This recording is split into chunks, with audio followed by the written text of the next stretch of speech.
Good morning, everyone. Good morning. We're going to call the meeting to order. I believe Councillor Smith is ill today and will not be attending. Before I go into the meeting, this is my last meeting chairing community service, so I want to thank everyone for being so outstanding and cooperative, and for that I've brought chocolates for a little later today. Thanks, Joe. Yeah, please check the mailbox Coffee before you would have go. I been did Christmas cards today as well. As of right now, we have no disclosure of pecuniary interest. If any were to arise during the meeting, please make me aware of it. In the community service section, we have no deputations, petitions, and presentations or public meetings today. We have one item of unfinished business, which is not on the agenda today, and that's a signed bylaw review. So we'll move right to other agency reports, and have Chief Mike William. Thank you, Mr. Chair. Good morning. Morning, Chief. So for the month of November, we responded to 122 calls for service. Nothing to really note. The last major incident we had was the structure fire on November 9th, which I spoke about at the last meeting. Nothing has changed there. That was, as I said before, that was an accidental fire, total loss there, bad conditions, all that sort of thing. So, we did have an incident yesterday that I wanted to mention. We had a lady that was at the Superstore shopping. She went VSA, so vital signs absent, and collapsed on the floor.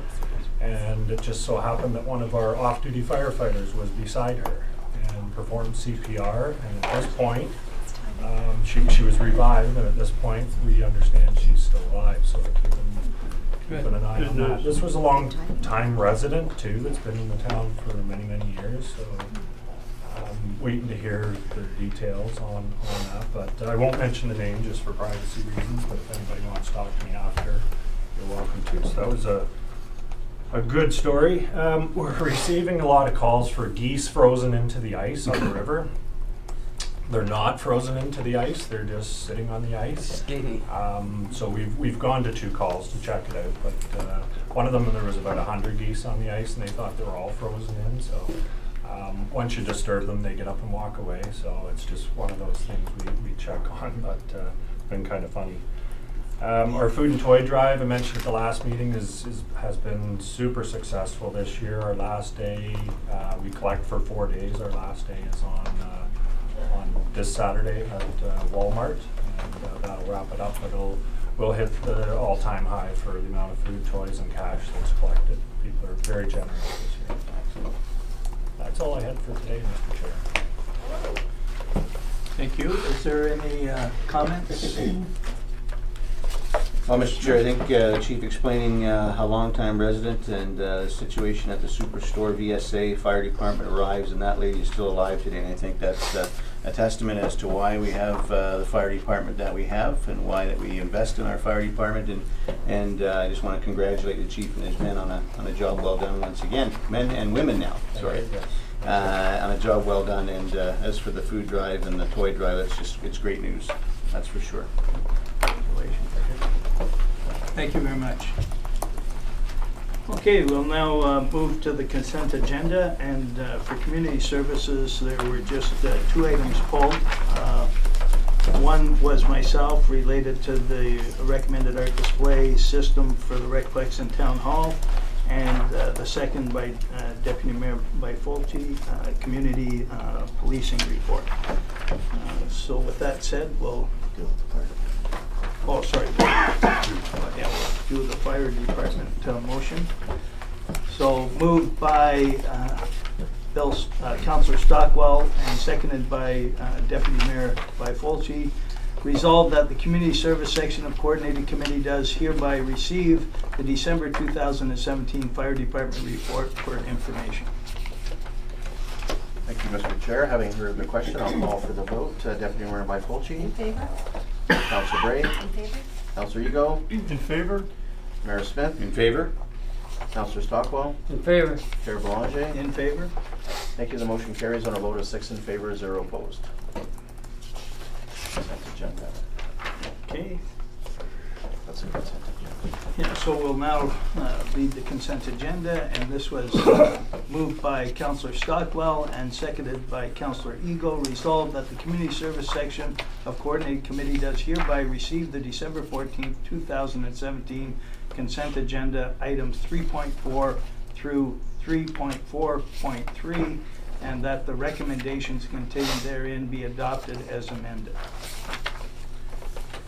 Thank you, Mr. Chair. Having heard the question, I'll call for the vote. Deputy Mayor Bonapolchi. In favor? Councillor Bray. In favor? Councillor Eagle. In favor? Mayor Smith. In favor? Councillor Stockwell. Favor. Chair Belanger. In favor? Thank you. The motion carries on a vote of 6 in favor, 0 opposed.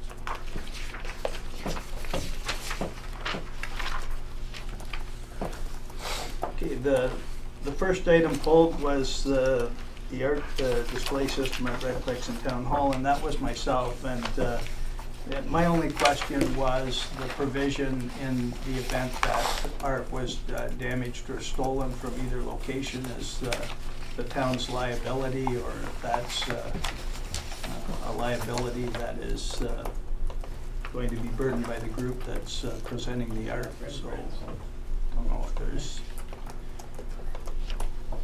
any thoughts on that. I would think that the town would not want to have that liability on us. Mr. Chair, certainly I could look into that matter and report back to coordinated committee at a future meeting. Okay.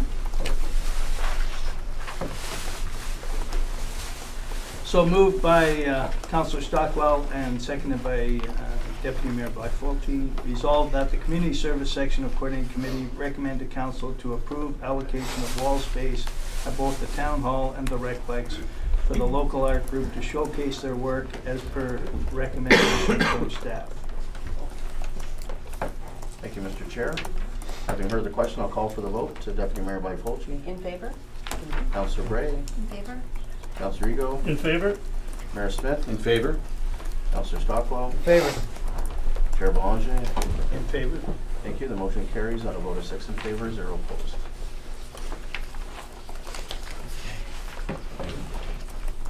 And the second item pulled was the community policing report, and Deputy Mayor, I think you'd like to speak to that.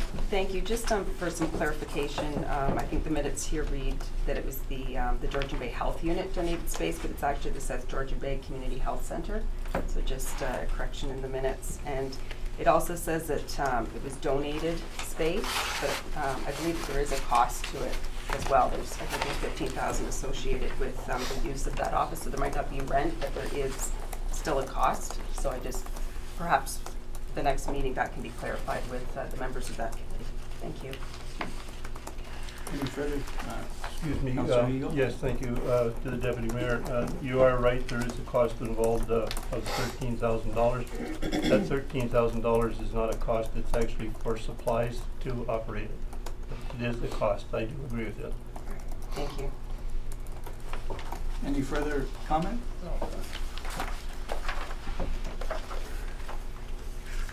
Moved by Mayor Smith and seconded by Councillor Eagle. Resolved that the Community Service Section of Coordinated Committee received the October 2017 Community Policing Minutes for information.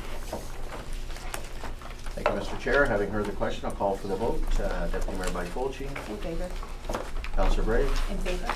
Councillor Eagle. In favor? Mayor Smith. In favor? Councillor Stockwell. Favor. Chair Belanger. In favor? Thank you. The motion carries on a vote of 6 in favor, 0 opposed.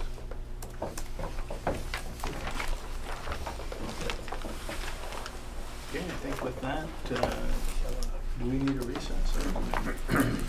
Recess We have to for change 5 secretary. minutes, yes. 5 minutes? Yep. Okay. So with that, we'll adjourn the community service section and reconvene in 5 minutes.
We have a presentation this morning. Tammy from Ainley Group. Do you want to join us at the table? She's a little under the weather, so your voice will hold out. Kevin, did you want to maybe start us off? Sure, yeah. So Tammy's here to present the 5-year update of the town's transportation study. Every 5 years we perform traffic counts throughout town and confirm the developments, the active developments and projected growth within those developments, and establish a framework for not only identifying deficiencies amongst our transportation network, but also intersection capacity issues, and develop a plan and a strategy over the course of the next 10, 15, 20 years to identify those challenges and then obviously finance and plan for them. So again, this is the 5-year update, and we've been doing this transportation study. I believe the first one was back in '99, Michael? Yes. And so this is the 5-year review, and I will let Tammy present those findings. I may have to help you get into it. Well, good morning, everyone. Thank you for having me. Mayor, members of council and committee, thank you. I do apologize. I am slightly under the weather, so if you need me to speak up or if you don't understand something I'm saying, please feel free to stop me and ask me to repeat myself.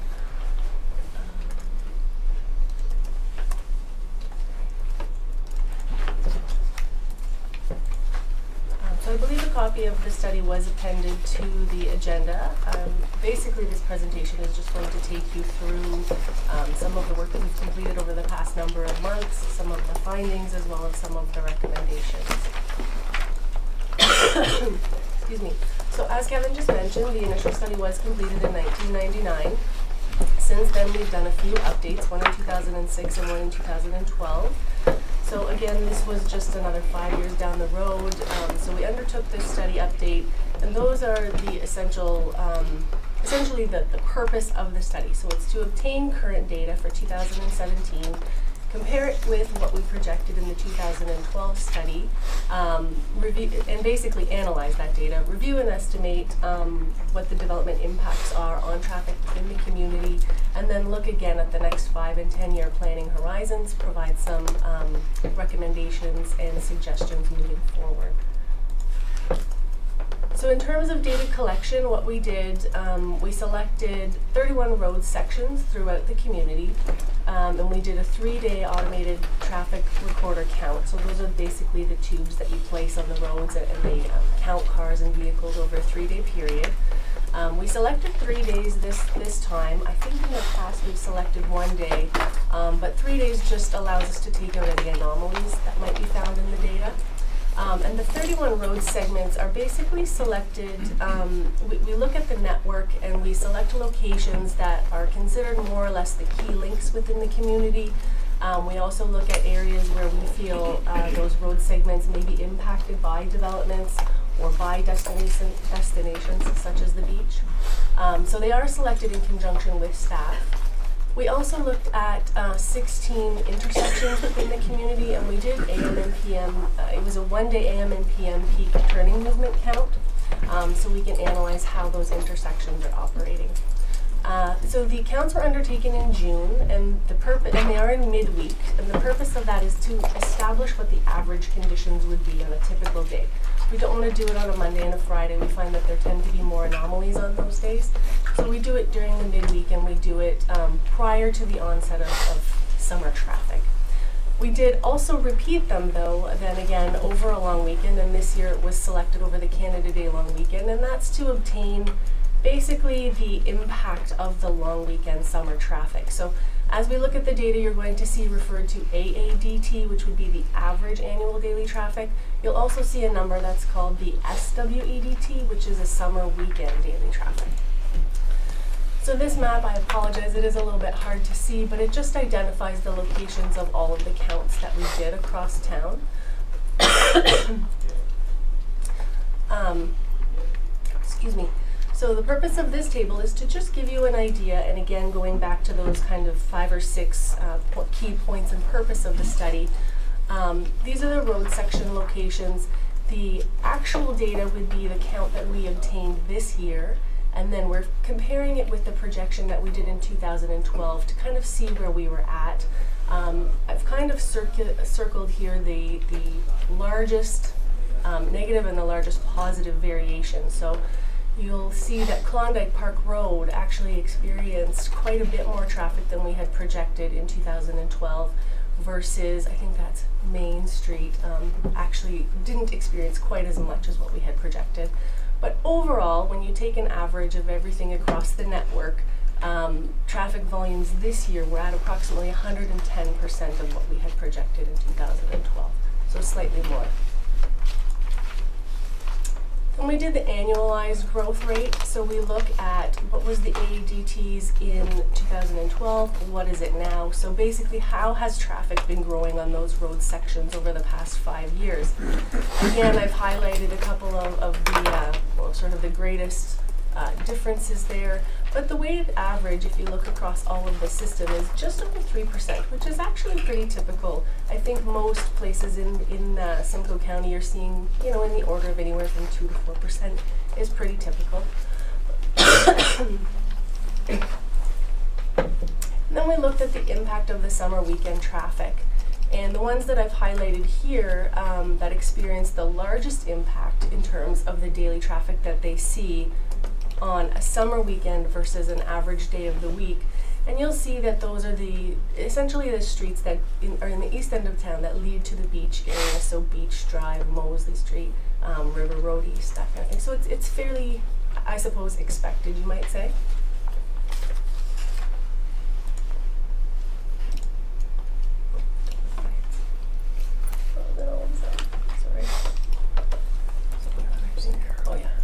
Sorry. So once we've analyzed the data and got some base information, we then spoke with the town and we received the development information that is currently, currently known within the town. And we've broken it down here as it was provided to us.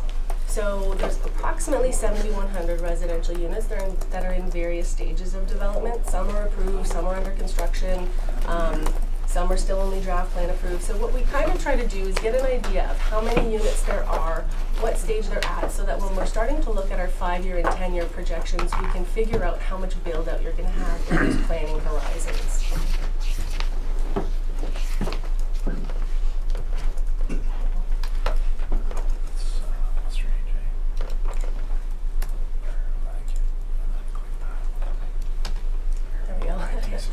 So we looked at what you've had over the past 10 years. On average, there's been almost 260 residential units built out in each year.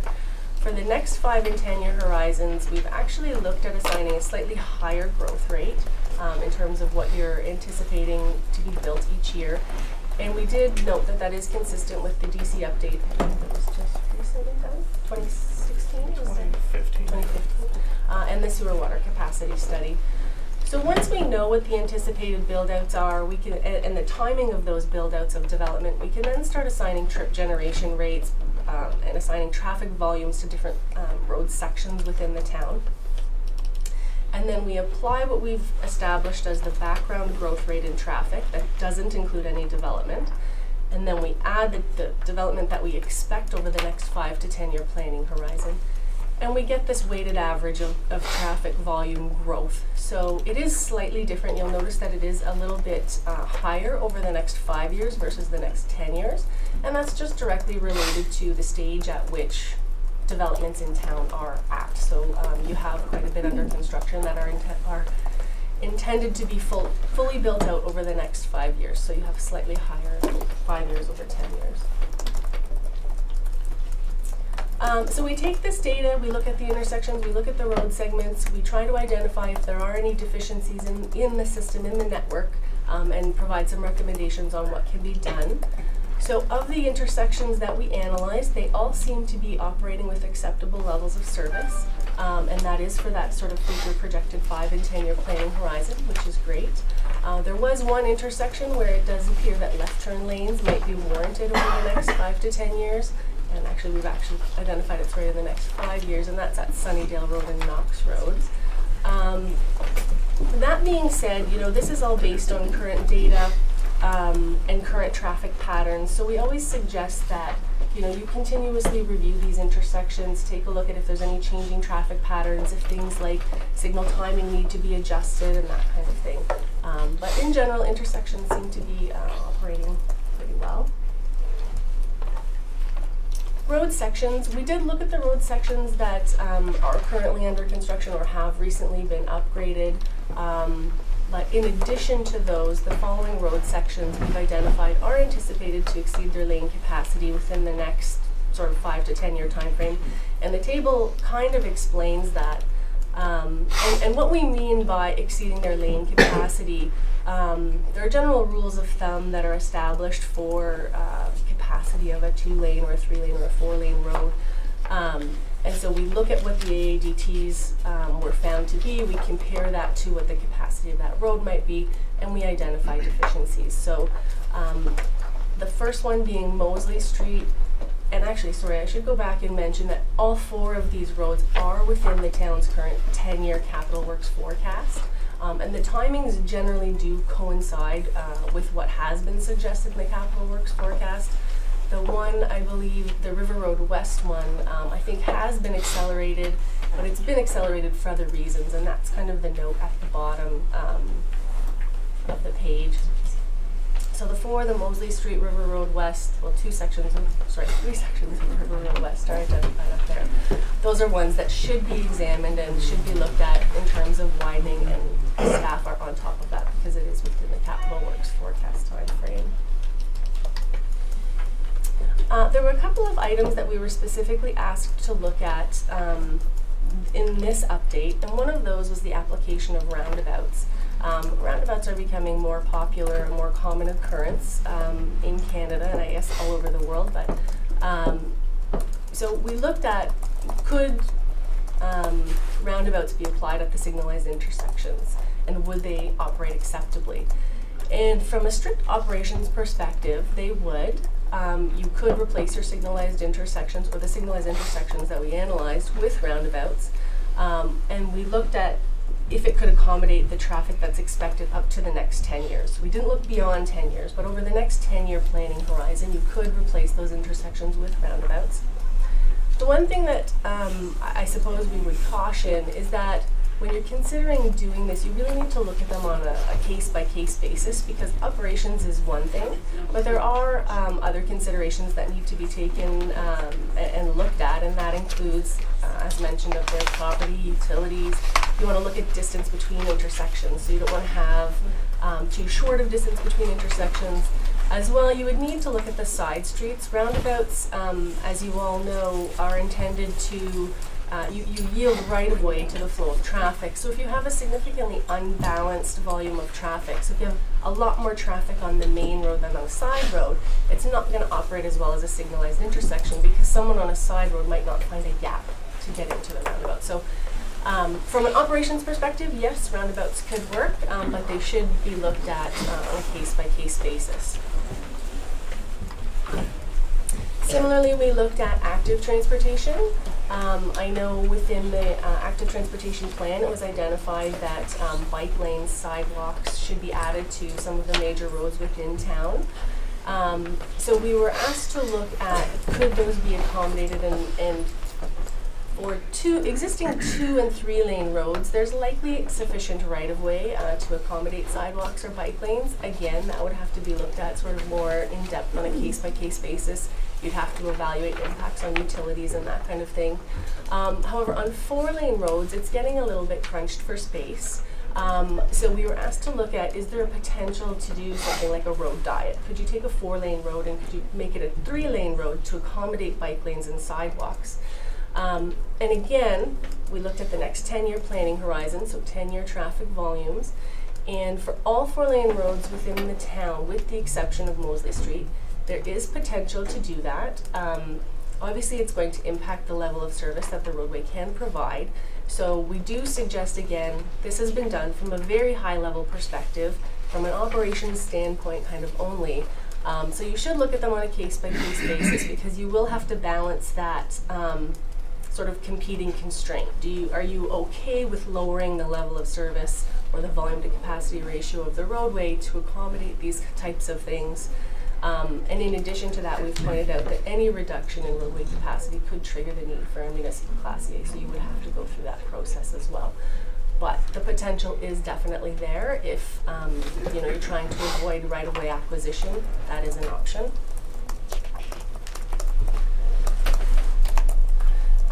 Just a couple of other notes. We briefly discussed public transportation, but we understand that the town is currently undertaking a transit study, which is going to be completed in the new year.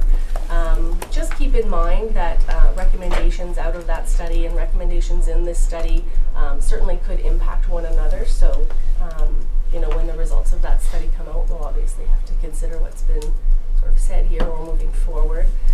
And then in addition to that, we looked very briefly at what's being proposed for the Main Street downtown development area. It's a little bit difficult at this point in time to assess what the impacts would be without knowing exactly what's being proposed down there. So there are, I think, 5 potential roundabouts being noted, a future bridge connection, which we've assessed would likely be required given what we're anticipating might be the development and traffic impacts. But again, those types of impacts should be reassessed once more information is known on the exact numbers and more trip generation and traffic estimates can be completed. That's essentially the study in a nutshell. I'm not sure if anyone has any questions at this point in time. I may or may not be able to answer them. I wasn't the author of the report, but I can do my best. Thanks, Tammy. Is there any questions from the committee? Oh, they're letting you off the hook pretty easy today. Thanks. Kevin, did you have anything else to add? Or? No, I don't think so. The only highlight was, as you'd noted on the slides, from a strict traffic perspective, Mosley Street was slated to advance, prior to some of the River Road West recommendations, but we have restructured those priorities just simply, and it was noted on the slide, was to look beyond just traffic and look at pedestrian safety and cycling. So that's why we're looking at pursuing the first phase and second phase of River Road West, at least to get us across the frontage of the school. And then concurrently, we're going through the Mosley class environmental assessment right now, and then we'll advance the Mosley EA and design thereafter. Okay, thank you. Councillor Bray? Thank you through you to Kevin. The existing part of Mosley that's 4 lanes, I guess up to the McDonald's Bridge. Will it be 3 lanes between Oxbow Park and Veterans Way? Yes.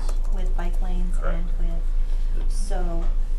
Transition will be at the signals, so Okay. from 4 to 3, so you'll lose a lane at the signalized intersection. But it's going to be built to 4 lanes and painted to 3 with on-road bike lanes.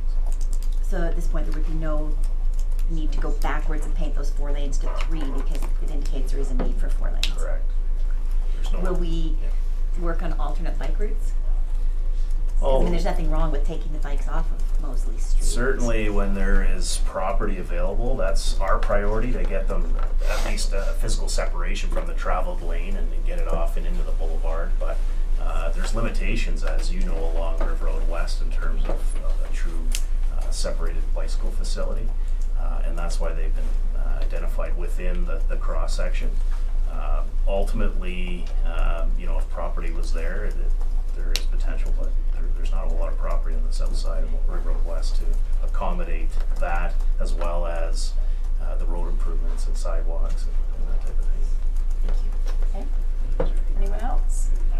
Okay, thanks, Tammy. Kevin? It's moved by Councillor Boulanger, seconded by Councillor Ego. Be it resolved that the Public Works section of Coordinated Committee hereby receives the 2017 Transportation Study Update for information. Thank you, Madam Chair. Having heard the question, I'll call for the vote. Councillor Boulanger. In favor? Councillor Bray.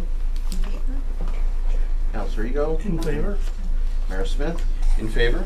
Councillor Stockwell. In favor. Chair by Fulci. In favor? Thank you. The motion carries on a vote of 6 in favor and 0 opposed. Unfinished business, we have none. Other agency reports, we have none. We have our consent agenda. It's moved by Councillor Ego, seconded by Councillor Boulanger. Be it resolved that the Public Works section of Coordinated Committee hereby receives the December 14th, 2017 consent agenda items 4.4.1 through to 4.4.3, and that all the recommendations contained therein be adopted. I don't believe there was anything pulled. Thank you, Madam Chair. Having heard the question, I'll call for the vote. Councilor Ballinger. In favor? Councilor Gray. In favor? Councilor Ego. In favor? Mayor Smith. In favor? Councilor Stockman. In favor. Our Chair by Fulci. In favor? Thank you. The motion carries on a vote of 6 in favor and 0 opposed. Okay, we'll just take a 5-minute break so our recording secretaries can switch out, and then we'll be back.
Coordinating Committee back to order.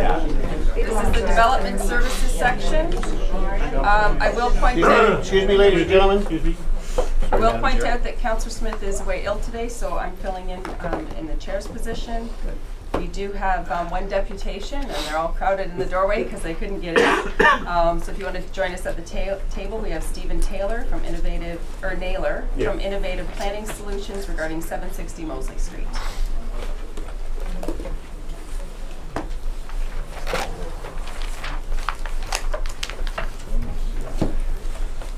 Yeah, I have provided a PowerPoint. I'm not. Yeah, should be loaded. Is it on there?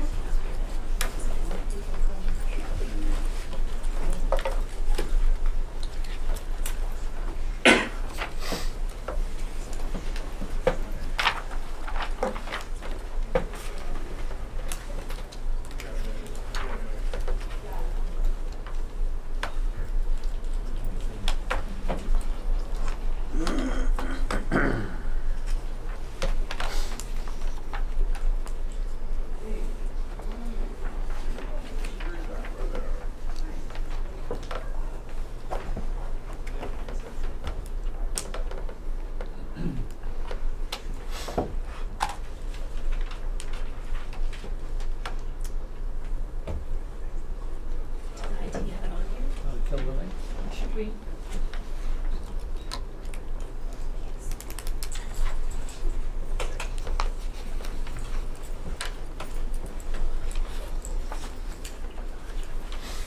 you see it, Dana? No. I'll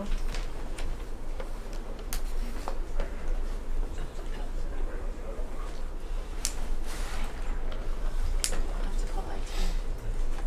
You don't have it on the stick by chance? No, I don't. I'm afraid I don't. Call it. Council, our committee has it in their packages, that's correct, right? Yes. We do have it in our packages, but I don't know if there's anyone from the public here for this today, so. Find IT. Sure. Okay, just while we wait, if you don't mind, we'll just go to the consent agenda, Okay, part of sure, our sure. agenda, as opposed to wasting time.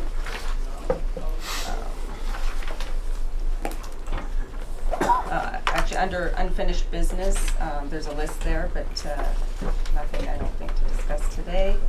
The consent agenda, it's moved by Councillor Belanger, seconded by Councillor Bray. Be it resolved that Development Services section of Coordinated Committee received this report on the tourism. No. Is that? No, that's the, Sorry, that's my fault. Moved by Councillor Bray, seconded by Councillor Stockwell. Be it resolved that the Development Services section of Coordinated Committee hereby receives the December 14th, 2017 consent agenda items 5.1 through to 5.43, and that all recommendations contained therein be adopted as amended.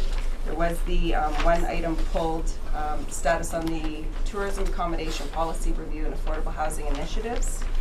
Other than that, if there's nothing else to be pulled, Mr. CAO. Thank you, Madam Chair. Having heard the question, I'll call for the vote. Councillor Belanger. In favor? Councillor Bray. In favor? Councillor Ego. In favor? Mayor Smith. In favor? Councillor Stockwell. In favor. Chair by Fulci. In favor? Thank you. The motion carries on a vote of 6 in favor, 0 opposed. Okay. So we'll carry on with the item that has been pulled, and that was the status update on tourism accommodation policy. And I believe Councillor Belanger and I both pulled it, so if you wanted to speak to it first. Thank you. Yeah, I just wanted to have some clarification, and I know later in the agenda we're also talking about affordable workforce housing, but we use the word affordable, but the county uses the word affordable but also low cost. And today I don't have a great understanding as to some of our residents that live within cottage courts, what their rent factors are and whether affordable housing is I guess a legitimate option for some of our residents, and that is there something else that we have to look at beyond affordable housing that is more geared to income. So I didn't get great sense going through the report as to what we're looking at as a community in that regard. So.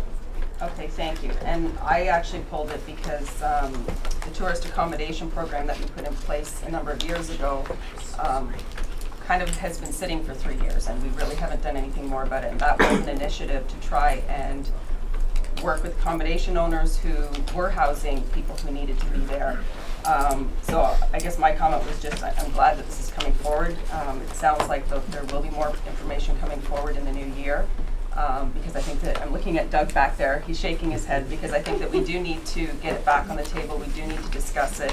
I think recently there's been issues that, you know, the accommodations are not maybe up to what they should be for some of the people in our community, and I would like to see it back on the table, but it sounds like it's happening. So that was my comments. If there's anything else on that, Councillor Bray? Yeah, just further to that, I wanted to thank staff for the report, because there will be a motion before council next Tuesday. I will make my comments then, but thank you for the information. It will certainly help. Okay. If there's nothing else, it's moved by Councillor Belanger, seconded by Councillor Bray. Be it resolved that Development Services Section of Coordinated Committee receive this report on the Tourism Accommodation Policy Review and Affordable Housing Initiatives for information. Thank you, Madam Chair. Heard the question. I'll call for the vote. Councillor Belanger. In favor? Councillor Bray. In favor? Councillor Eagle. In favor? Mayor Smith. In favor? Councillor Stockwell. In favor. Chair by Fulci. In favor? Thank you. The motion carries on a vote of 6 in favor, 0 opposed. Okay, thank you. And we will go back to our deputation. I think we're ready. Thank you very much, and good morning to the committee and staff. My name is Steve Naylor. I'm with Innovative Planning Solutions. With me today I have Tiro Malcolm, who's the architect on the project, to my right, and Andrew Adamek, who is the principal behind 88 Custom Homes, is also here if there are any questions as we move through the presentation. The application before you, we've filed official plan amendment, zoning bylaw amendment applications, as well as a draft plan subdivision for what you see before you, 760 Mosley Street and 3 Duncarron Avenue. We're proposing 14 condominium townhouses, and I'll get into a more fuller description as we go, but it's 14 condominium townhouses in 2 blocks with a private driveway. This is just a contextual map to show you the location of the site. I'm sure you're all familiar with the property, but it shows where the site is in the context of the commercial and residential that surrounds it, as well as the Wasaga River. The frontage of the property, it's 88 meters along 18th Street, 20 meters along Mosley Street, and about 30 meters on Duncarron, for an overall area of 0.27 hectares, which, if you're like me and only talking imperial, it's 0.67 acres. The property is currently designated as tourism commercial, and it is within the Mosley Village area that is designated in the plan. Mosley Village extends to 22nd Street. It's zoned tourist commercial, and of course, so we would need both the official plan and zoning bylaw to be amended to allow for the proposal to advance. It's just this map is just a little bit close up of the property. You can see that it is vacant, and the properties that surround the site. This is the site plan for the proposed townhouses, and you can see that and I'm afraid I don't have, does that point? Maybe yeah, I'll use that then. Help a little bit. So you'll see that you have the 14 units fronting onto the 18th Street. So pedestrian access and entry into the units themselves will primarily be from the front. There is, as I mentioned, a private driveway, 6-meter wood private driveway that extends between Mosley Street and Duncarron. That is the entrance for the vehicles. Each unit will be will be provided with two parking spots, one inside the garage, one in the driveway. There will be landscaping both in the front of the units themselves and some spot landscaping in the rear of the properties. So each of these, it is a common element. So each property would be its own, a separate property, and the common element will be the driveway along here, primarily, as well as there's a small planting strip in this area. It's 0.6 meter planting strip. So those would be the common elements for the plan. They are also three-story townhouses. I've mentioned a bunch of these already, so forgive me. I won't backtrack. But you'll see that as we go forward, you'll see from the elevations that balconies are provided, and in terms of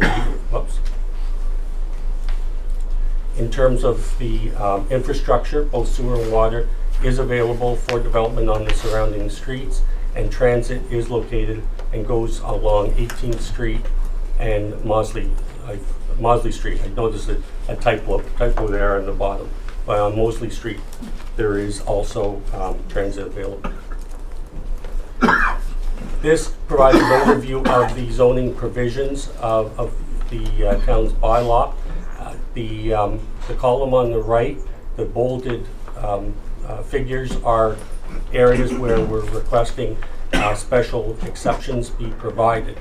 Just to walk through them quickly, the top is for a minimum lot area. Generally, the bylaw allows or requests 210 square meters because of the size of the site, and because it's fronted on 3 different roads. It's somewhat of a narrow site, so we're requesting 192 square meter per unit, or 2,600, almost 90 square meters in total for the lot area. Lot frontage, so the lot frontage in this occasion is the same thing as the width per unit, the minimum width of the unit, which is 5.5 meters. And typically it's 7 meters, but again, because of the site characteristics, we're requesting a slight modification of the width from 7 to 5.5. The front yard depth is shown as 3, but it does not include a 2.5 meter road widening that the town has requested. So it's really 5.5 when you include that road widening, but in terms of ownership, it would be reduced to 3, and the bylaw calls for 6. Exterior side yard, so that would be the side yards facing both Mosley and Duncarron. We're asking for slight reductions in those as well, 4.1 on Mosley and 4.5 on Duncarron. The landscaped open space, as I said, we are providing certainly landscaped areas. However, with the property being configured the way it is, we're requesting for a reduction from 30% to almost 17%. At the bottom, the parking space length, typically it's 5.5 meters. The garage unit will have 6 meters, but the parking area for the driveway into the unit itself, we're asking for a reduction from 5.5 meters to 5. And finally, as I mentioned before, the planting strip, or the side yard setback between this site and the neighboring hotel, typically it's 1 meter. We're requesting it be reduced to 0.6 meters. In preparing the plan, we also looked at the urban design guidelines that have been recently approved by the town, and we feel that we are meeting those very well. The buildings, as we saw earlier, are oriented to the street, to 18th Avenue. The garages and the parking are placed at the rear of the buildings through the private driveway. Paths at the front of the building are direct from the units to the boulevard and the sidewalk to the on 18th. We'll be incorporating porches at the front of the house, and we'll see those in a minute. And appropriate building height massing to the abutting street. Again, it's 3 stories in height. We're not requesting any revisions or exceptions to the height requirement. And we'll have each unit will have architectural features, elements that we feel are in keeping with the urban design guidelines. And Mr. Melton can assist if there are any questions along those lines. This is a picture of the rear of the units, what they would look like, basically from Mosley Street. And you'll see the garages and the different architectural features with the planter boxes and that sort of landscape detail. And the next one is probably the more important one, is the front of the unit itself, with the little porches in front of each of the units. There's some articulation of the building itself, and each one has the balcony, as I mentioned previously. This is just a rundown, a recapsule of the proposed amendments. So we are requesting that be redesignated from tourism commercial to residential, and request a density of 53 units per hectare. That's within the high density parameters of the official plan. And I'll say too that the policies around Mosley Village do allow for residential development. So the primary reason we do need a redesignation is because currently it is designated tourism commercial. We're also looking for, similarly, the current zoning is tourist commercial, and we're requesting the residential zoning with the exceptions that I spoke to a few minutes ago that are summarized in this list here. So that's basically what we're requesting for the town to consider.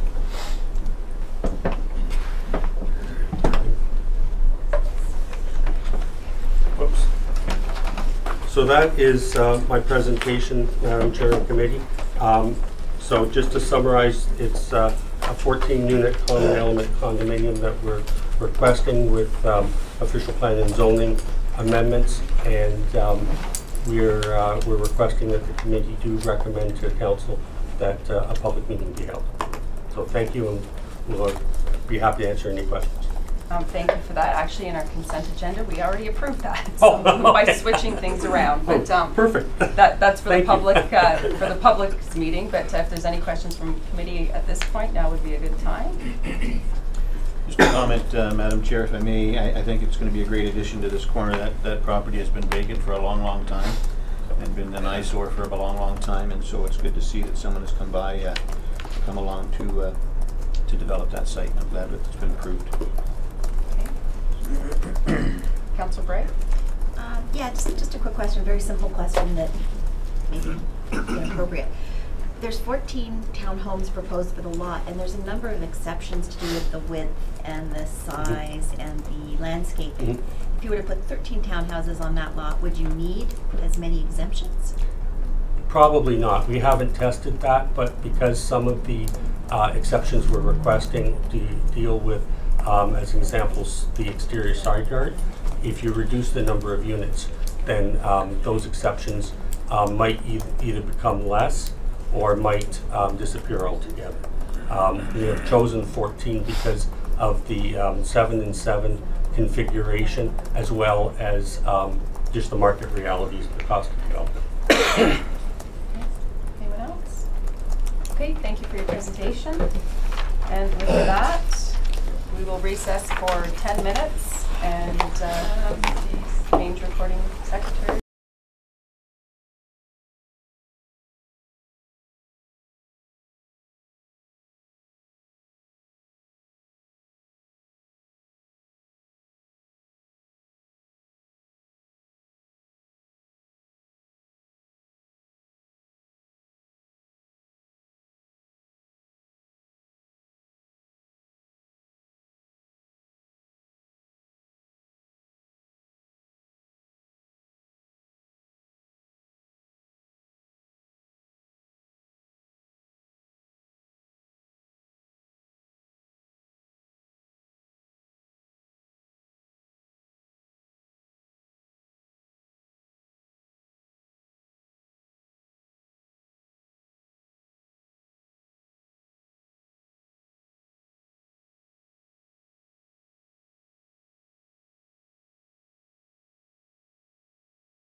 Deputations, petitions, presentations, and public meetings. Our first deputation will be from Mr. Fred Klausner of the Marlwood Homeowners Association. Mr. Klausner will be in attendance to present committee with information regarding the Ontario Heritage Act and the history of Marlwood Golf Course. Mr. Klausner.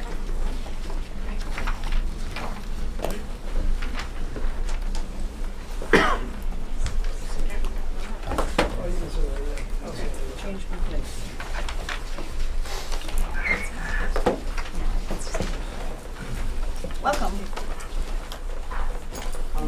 You have 10 minutes to make your deputation to council today, or to committee. Okay, I'll do Please the go best I ahead. can, Thank you. and maybe a little nervous, but please bear with me. We don't bite. Not all of us, anyway. No, yes. All right. Hang on, let me get this the right way. Now it'll be fine. Okay, my name is Fred Klausner. I live in 26 Ferry Crescent. I'm here representing the Marlwood Homeowners Association, and we're here to formally request that Wasaga Golf and Country Club be designated as a cultural heritage landscape.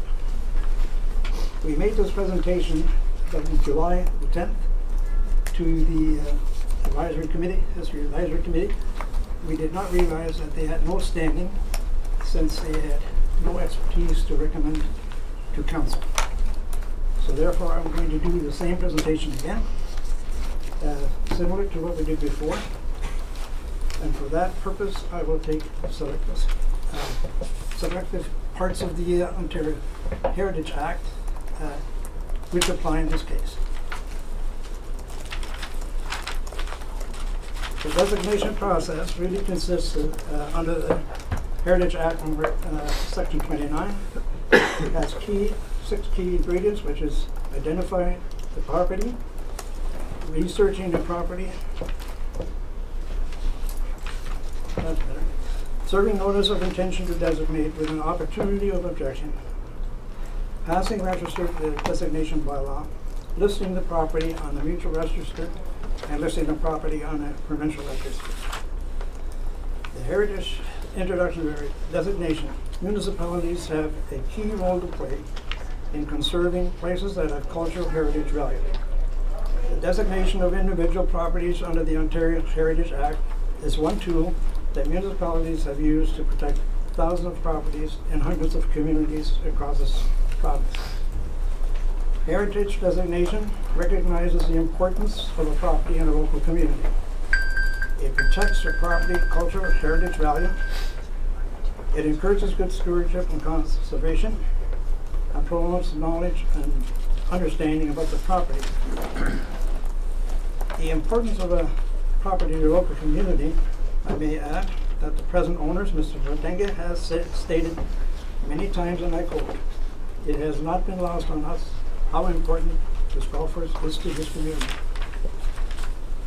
Under section 29, cultural heritage landscape, we have for examples which qualifies and might include villages, parks, gardens, battlefields, main streets and other streets of special interest, golf courses, farmscapes, etc., etc. So we know that golf courses can fall under the heritage rules, regulations.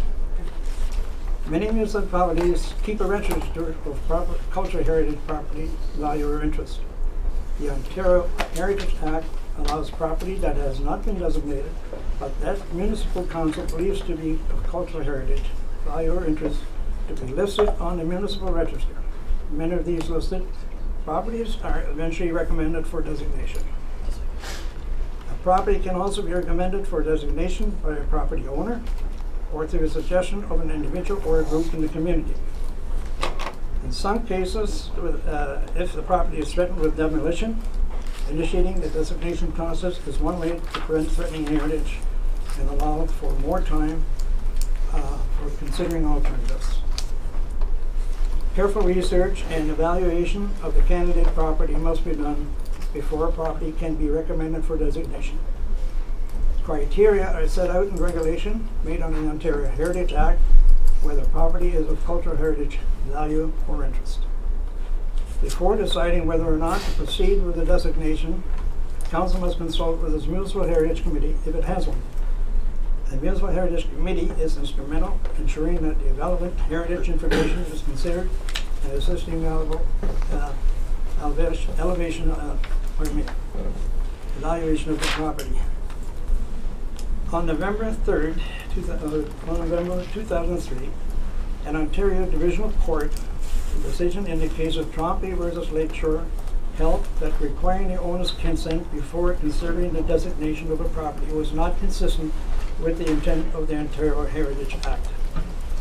This court's decision suggested that council should consider a request for designation regardless whether the owner supports it or not. This means that if council is approached with a request for designation, it must consult with its Municipal Heritage Committee, where there is one, and discuss the matter in council. We have made, on the onset of this presentation, a formal request to do so. We have included in our presentation to you several sheets of the titles from the title office in the County of Simcoe. To make it simple, August 14th, 1925, part lots 25 and 26, concession 8 in the Township of Floss was sold to Wasaga Beach Golf and Country Club. On September 22nd of 1928, part lots 25, 26, again concession 8 in Floss, was also sold. In 1933, September 16th, part lot 7 was sold, part lot 26 was sold, concession 7 also in Floss. I now go to the famous people who made this golf course famous. On the death of their father, Nicole, the oldest, that's the Thompson family, the oldest called all the brothers together for a meeting to decide as to their future. As the eldest, he felt this was his responsibility to do so. It was there that the decision was made, beginning with that Thompson remain in the golf course business and Stanley Thompson would lead the way. This would be the beginning of a new dawn in golf course architecture. Back in 1924, some 93 years ago, Frank Thompson, the world-famous Stanley Thompson Company, laid out 9 holes of the then called Wasaga Beach Golf and Country Club.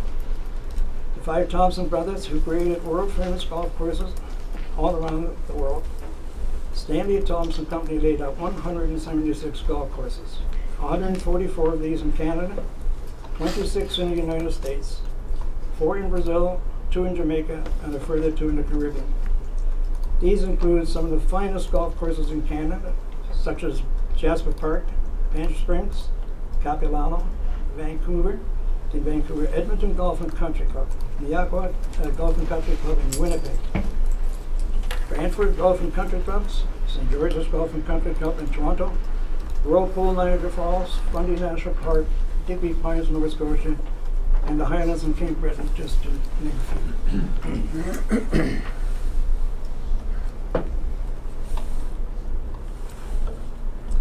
The 5 Thompson brothers were referred to as the Amazing Toms for their ability to play the game.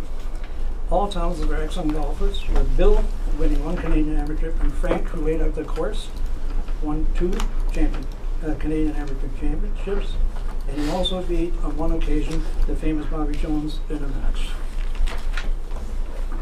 We go to Charles William Conacher, called the Big Bomber, born 1909, passed away in 1967.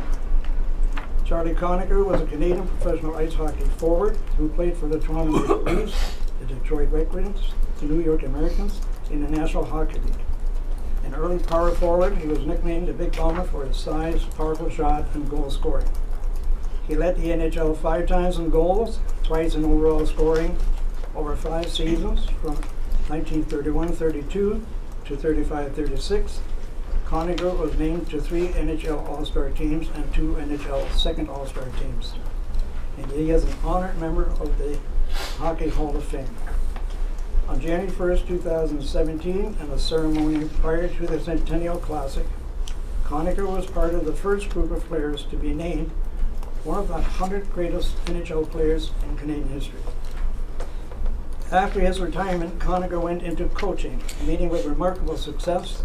He led the Junior Oshawa Generals of the Ontario Hockey Association to 4 straight OHA championships between 41, 44, as well as 3 straight Eastern Canadian championships in 1942 and 43 and 44, and a Memorial Cup championship in 1944. Charlie Conacher, the Memorial Trophy was an award given to the National League hockey player who made outstanding contribution to humanitarian or community service. It was established in 1968 in the memory of the Hockey Hall of Fame player Charlie Conacher, who died of throat cancer in 1967. This past October 6, of 2017, a bronze statue was erected in his honor and placed in the Legend Row in front of Air Canada Centre. And I believe I supplied you with a picture which of the article in the Toronto Star, which indicates that. His older brother Lionel Conacher, referred to as the Big Flame, you know, has funny names in any event. He was born in 1900, passed away in 1954. Lionel Conacher was an all-around champion and voted the country's athlete of the first half century. At the same time, he was also voted as the best football player for the first half century. He excelled in football, lacrosse, boxing, baseball, hockey, wrestling, track and field. He was light heavyweight champion of Canada and went 4 rounds with the famed Jack Dempsey. He led Toronto Argonauts to Grey Cup victory in 1921, played for the Toronto Maple Leaf Triple baseball team in 1926, and the Toronto Lacrosse Championship the year after. In NHL hockey, he played defense for 4 different teams: Pittsburgh, New York, Detroit, Montreal, and tasted Stanley Cup victory twice, and he made the All-Star team in 1934. In 1955, he was inducted into the Canadian Sports Hall of Fame. In 1964, he was inducted into the Football Hall of Fame. In 1965, he was inducted into the Lacrosse Hall of Fame. And in 1966, he was inducted into the NHL Hall of Fame. In 1937, he won a seat to the Legislative Assembly in Ontario, and in 1949 was elected to the House of Commons. Lionel Conacher passed away suffering a massive heart attack 20 minutes after hitting a triple in a softball game on the front lawn of Parliament. Mr. President, if I could give you the 2-minute warning. I'm sorry? I could give you the 2-minute warning, please and thanks. Can I come back and make another deputation because it's only half done? Pardon me? Oh, I thought we were getting through, but if you can just try to wrap it up. It's going to be long now. It's going to be long. 2 more minutes. 2 more minutes? Yes, please. All right. In that case, I'm going to close and ask you to come back at some other time because there's a lot left that cannot be done in 2 minutes. Thank you. Refer to the clerk for the rules of deputation. So thank you, Mr. Madam Chair. So Mr. Klausner, the deputation process is 10 minutes. It is a 10-minute time limit. On the first part. And the committee does have your entire package, which they received earlier, so they've reviewed that in advance as well. So really this is just to do a high-level overview of that presentation within the 10 minutes. You want to give me 2 minutes? Fine. Yeah.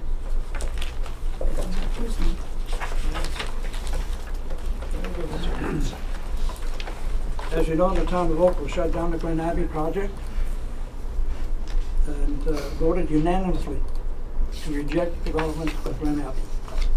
That was not a small feat considering there was 13 members in council.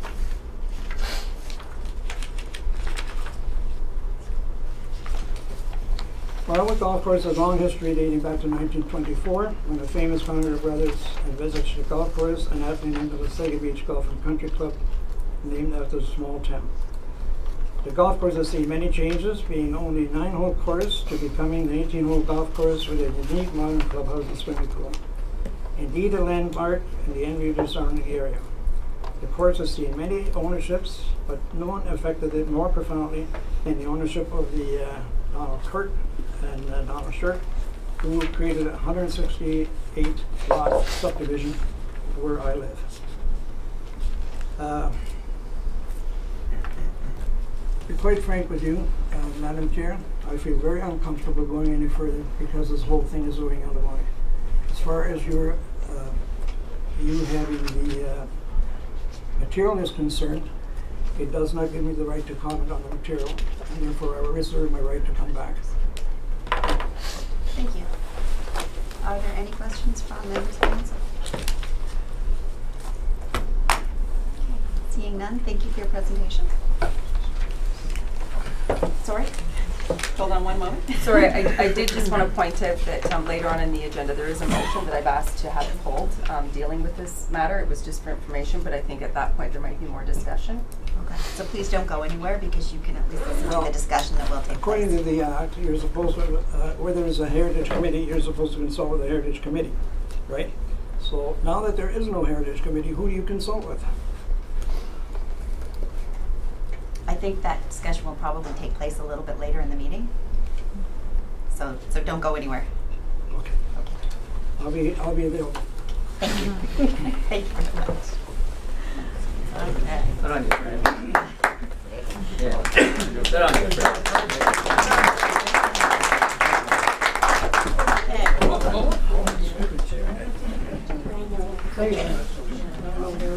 All right. So moving on with the agenda, we have another deputation.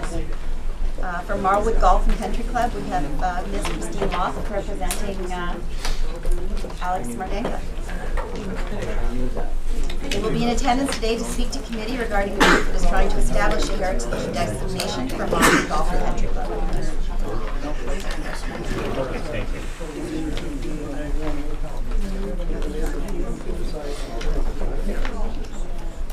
They've got lots of time. Yeah. Did you get 10 minutes?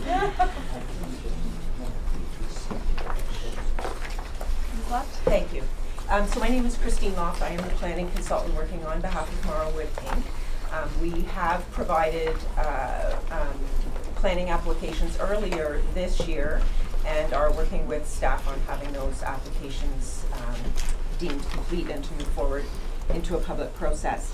Mr. Smardenka has retained Aird and Bearless to review the latest comments with respect to the heritage comments that you've just received. He has retained Ms. Costello from the Aird and Bearless firm, who has significant experience with respect to the Ontario Heritage Act. She was unable to be here today, so I've agreed to basically present her letter to you. So I am going to quickly just read through it. It's just a couple of pages long. I understand it has been forwarded to the clerk prior to this meeting, and Mr. Smardenka did just hand out the hard copies to you. So I'll just go ahead and review the letter. So the purpose of the correspondence is to provide council with an overview of our client's development application for a portion of its lands and to respond to certain comments from the community of which our client has only recently become aware. Earlier this year, in February of 2017, our client filed applications for an official plan amendment, a rezoning, and a draft plan of subdivision to support a proposed 65-lot residential subdivision on a portion of the existing golf course lands along Golf Course Road. The application was supported by a preliminary investigation report prepared by Loft Planning, as well as additional studies and supporting information. And in summary, the approvals required from the town of Wasaga Beach include an official plan amendment to redesignate a portion of the Marlwood Golf Course from the open space to the residential designation, a zoning bylaw amendment to implement the appropriate residential zoning, which would be a residential type 1, consistent with the above noted designation, and a draft plan of subdivision in order to ensure the orderly development of the lands for residential development and appropriate conditions of approval. The entire property is approximately 55 hectares in area and is irregularly shaped with frontages on both Golf Course Road and Masters Lane. The property currently operates as an existing 18-hole golf course and an associated clubhouse, which has access via Marlwood Crescent. In addition to the golf course, certain portions of the property are wooded, and there are provincially identified wetlands either within or near the existing golf course, including Marl Lake, a portion of which is an extension of the Jacks Lake Provincially Significant Wetland Complex, which is located at the easterly border of the golf course. The property is located in the area which has been developed for residential uses over time, and the lands to the immediate north include residential homes, as do the lands to the south and to the west. The proposed plan of subdivision contemplates a phased development in 2 phases. Phase 1, which would be the north, we've consistently called it the north property, north parcel, proposes the development of 10 single detached residential lots along the northern boundary of the golf course between existing residential uses located on Britton Court and Marlwood Avenue. And these lots, approximately 18 meters wide and 48 meters deep, would have frontage onto and access from Golf Course Road. Phase 2 comprises 55 single detached residential units in the southwest portion of the golf course, just south of the clubhouse. The lots will be located on a cul-de-sac, and some of the lots will have access from Golf Course Road. As noted above, in addition to a planning report and addendum report prepared by Loft Planning, the application was also supported by a number of technical studies, including an environmental impact study, a grading and drainage plan, a functional servicing and stormwater management report, a traffic impact study, geotechnical investigation, and a golf course safety report and archaeological assessment, which was finalized and submitted for review to the Ministry of Culture. And in addition to the planning report, the proposal also has been subject to an urban design review to ensure that the resulting proposed residential homes are consistent with the character of the surrounding area. Our client was recently made aware of certain comments made by members of the community with respect to the potential for consideration of heritage issues as they relate to the property. We understand that these requests have previously been made to the town's Municipal Heritage Committee, which determined to not make any recommendations to council in respect of other heritage review. Our firm has extensive experience with the application of the Ontario Heritage Act on behalf of municipalities and community groups, as well as private landowners. Our firm has considered the applicable criteria pursuant to Part 4 of the Ontario Heritage Act, which are contained in the regulation adoption in conjunction with that Act of Ontario Reg 906, as they may be applied to the property and the proposal to introduce additional residential uses on the periphery of the golf course. We understand that a principal reason for the request for consideration of a Part 4 designation stems from the fact that the original builders of the golf course lands were the Conacher brothers, who have an association with the National Hockey League as players and promoters of hockey. It is important to recognize that heritage evaluation does not in and of itself prevent development, nor should heritage designations be used by the community or a municipality in order to serve as a sword to prevent development from proceeding. Rather, a heritage designation is only warranted when the cultural heritage value of a property can be clearly demonstrated and when it meets the criteria pursuant to the Ontario Heritage Act. In this instance, while there are some historical associations with the property, those historical associations do not, in our respectful submission, give rise to the identification of cultural heritage value, which is worthy of designation pursuant to the Ontario Heritage Act. A key element in considering heritage designation relates to the integrity of the heritage resource. In this circumstance, the golf course was originally designed as a 9-hole golf course without a clubhouse, and over subsequent years, the golf course has seen significant and substantial alterations, including the addition of 9 holes, the introduction of a permanent structure being the clubhouse, and the substantial alteration of the original 9 holes. It is fair to say that the existing 18-hole golf course today bears little to no resemblance to the original 9-hole golf course development by the Conacher brothers. Moreover, and perhaps more importantly, the evolution of this golf course has been undertaken consistent with residential development, which has rimmed the golf course at all stages of its use.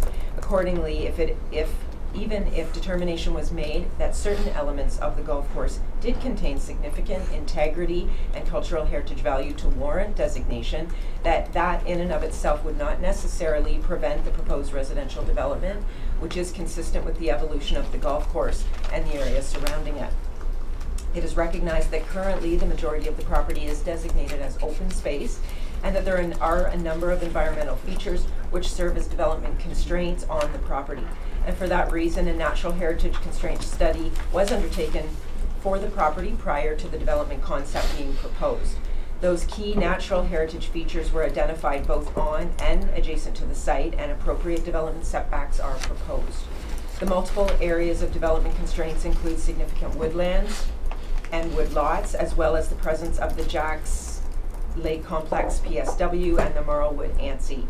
The environmental impact study prepared by Azimuth Environmental Limited has clearly documented these natural features and proposed mitigation strategies to ensure that they are conserved while still permitting certain unconstrained portions of the property to be developed.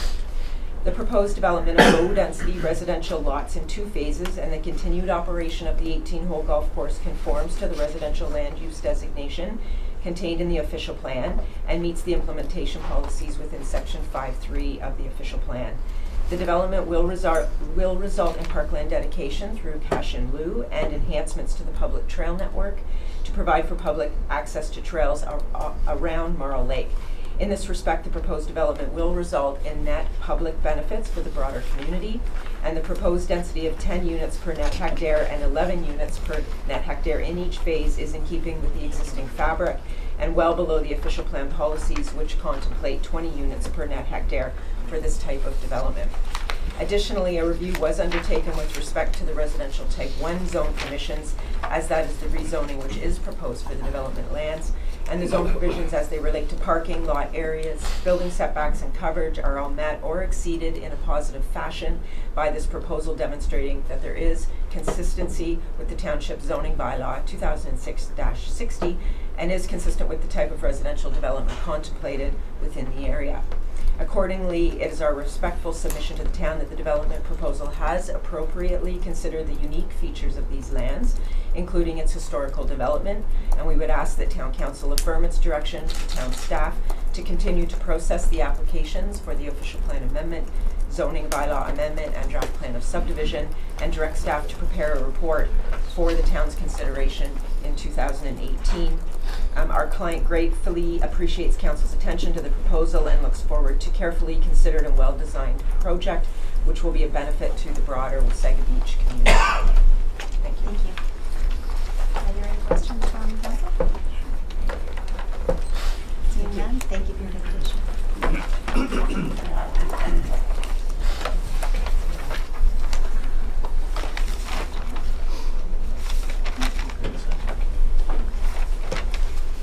For the consent agenda, or have I read the consent agenda to pull it?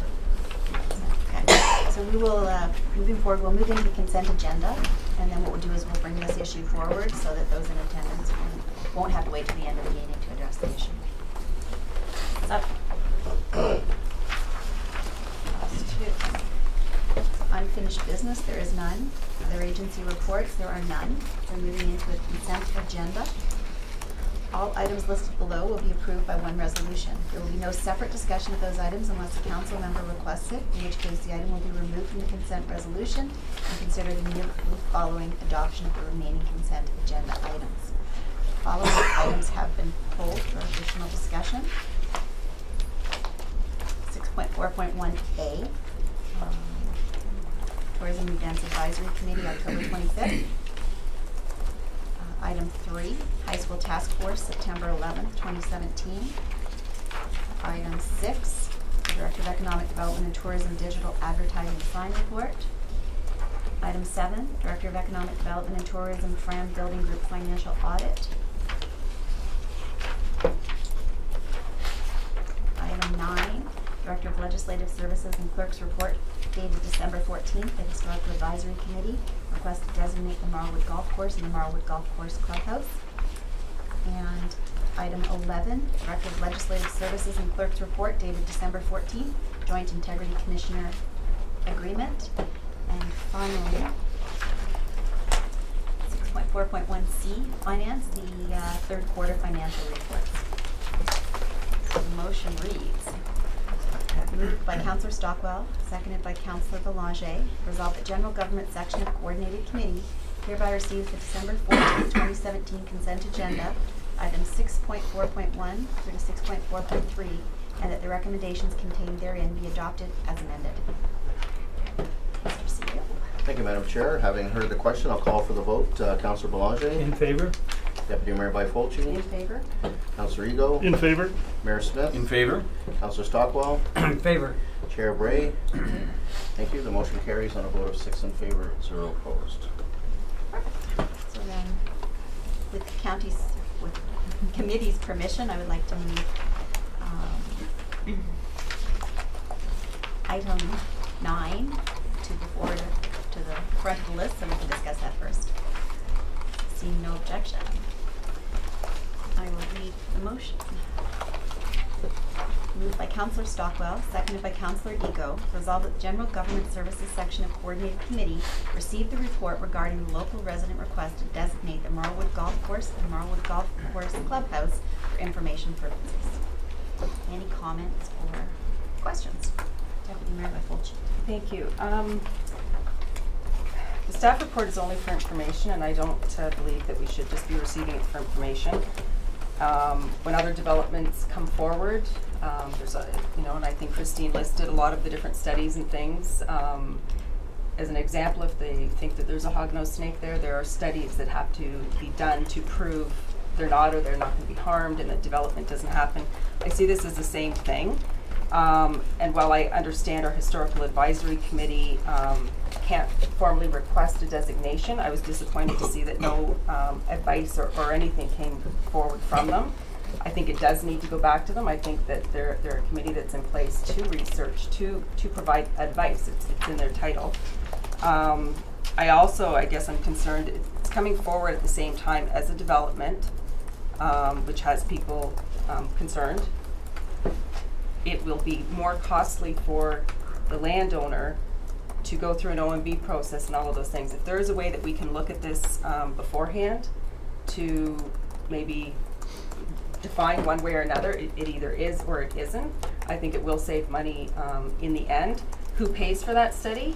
I see it as the same type of a study as any other study that a landowner is to do during a development process. If this is something that's been raised as an issue, if a traffic issue's been raised, the landowner is required to do a traffic study. I do have a concern if the town is going to look into it. The landowner has used Aird & Bearless, which is one of our legal firms, so we would definitely need to be looking at someone else at that point. But myself, I would like to see an amendment added that we at least refer this back to staff for further consideration. I think we need to decide one way or another, it either is or isn't. I'm not saying that the development itself, the application can't keep moving forward, but I think it's something that we can resolve it now, or it can carry on for years at an OMB. So those are my comments. Any other comments? Mayor. Thank you, Madam Chair. Maybe it would be an opportune time to hear from staff with respect to whatever studies, reports that have been done to date and what they've received, and if staff feels that there's anything else required at this point. Would that staff be Mr. Herring? I would assume. Planning? Sorry, Deputy Mayor Fulci. Just to comment to that, while I can appreciate staff may have come prepared to share all of that, I still believe it needs to go back to staff, because we're making a decision. If we're going to base that decision on something that's quickly presented today, I'm certainly not prepared to do that. I think if we're having information shared by staff, we need time to absorb that. Thank you. Madam Chair, as I read it, we're not making any decision today. We're simply receiving this for information, correct? That's true. There was an ask from the first deputation, and that this move forward for identifying the property as a candidate for designation. I believe that was the ask when Mr. Klausner stood up. But what we've received today is received for information only. The council is not making any decision today on this item, correct? True, but if there's an ask in a deputation, where does that go? Well, sorry, Madam Clerk. Thank you, Madam Chair. So generally what happens in the deputation request, that item, council can receive it for information, the deputation as a whole, or they can refer it back to staff for further information, but generally there's no decisions made at the meeting where the deputation comes forward. Okay, so a motion should probably be made after deputation to receive the additional package that was received, so that that package could go back to staff for comments. Because there's stuff in here that makes me think we have an obligation to do something. Okay. Sorry, I'm not sure who was first. I just wanted to say, if the motion passes as it is in our agenda package today, this issue dies. There is no more investigation. There is no more nothing. We are just receiving it for information. If we want it investigated further, we need to give direction to staff in this motion. That is my point about referring it back to staff. Thank you. Thank you. Mayor Smith. thank you, Madam Chair. So I believe the information that we received is in our package today. The reason I believe it's an opportune time for staff to speak to committee today to let us know if they feel all has been completed, it should be completed, so on and so forth, so that we can make an informed decision whether or not we wish to ask staff to go back and look at the heritage designation part of this, which is, I believe, Mr. Klausner's request. So I think it's important to hear from staff where we're at, and then at that point we can make an informed decision as to if there's further information we require.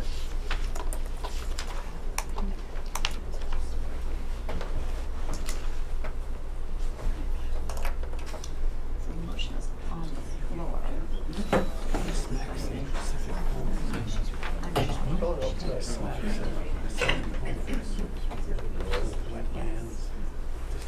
So the current motion on the floor is to receive the information.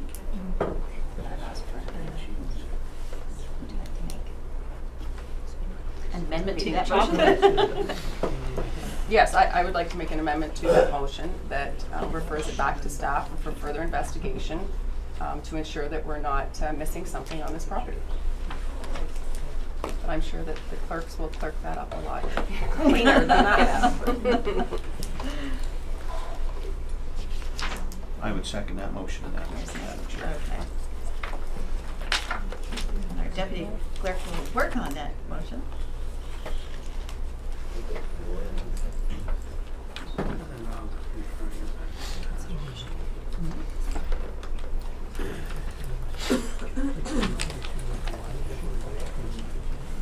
Mayor Smith? In the meantime, I would still like to hear from staff today as to where we're at and what they believe, if anything else is required, Madam Chair.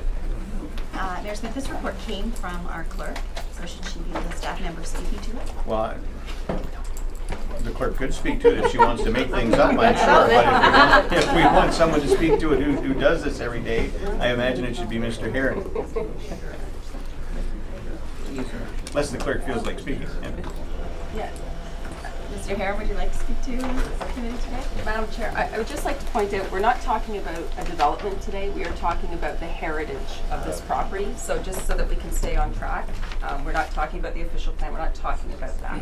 We're talking about the issue that's been raised. Madam Chair, if I could have a couple of minutes, I will clear up the issue here. I don't think it's proper process, but let's just hear from Mr. Herron quickly, and then depending on where we go, we can decide if that would be appropriate. Thank you. Thank you, Madam Chair and members of committee. I think the realization in the room that we're looking at two separate approval processes and two separate acts is quite correct. There is the one process under the Ontario Heritage Act, and then there's a separate development process under the Ontario Planning Act. And they are two very different entities. I can tell you in a very, very quick synopsis that the applications for official plan amendment, for zoning bylaw amendment, and for plan of subdivision, they are not yet deemed a complete application. So there's been no work to actually commence the processing of those applications. However, the owner has worked very diligently to provide the town with a complete application, and we're very, very close to it. We expect that to happen within days, that staff will deem it a complete application, in which case the application would proceed. We would request circulate it to agencies for comments, the NVCA, the MNR, and so the normal process, staff would ask that it go to a public meeting where we could get formal input from the public on the proposed development under the auspices of the Planning Act. And then there would be a recommendation coming forward at some time in the future. So that's where the application stands. It is within days of actually hitting the starting gate for formal processing. Under the Heritage Act, it is a very, very different process. The town and staff have not requested input on the official plan, zoning, and subdivision from an aspect of it being a heritage property. That would be done under a separate process.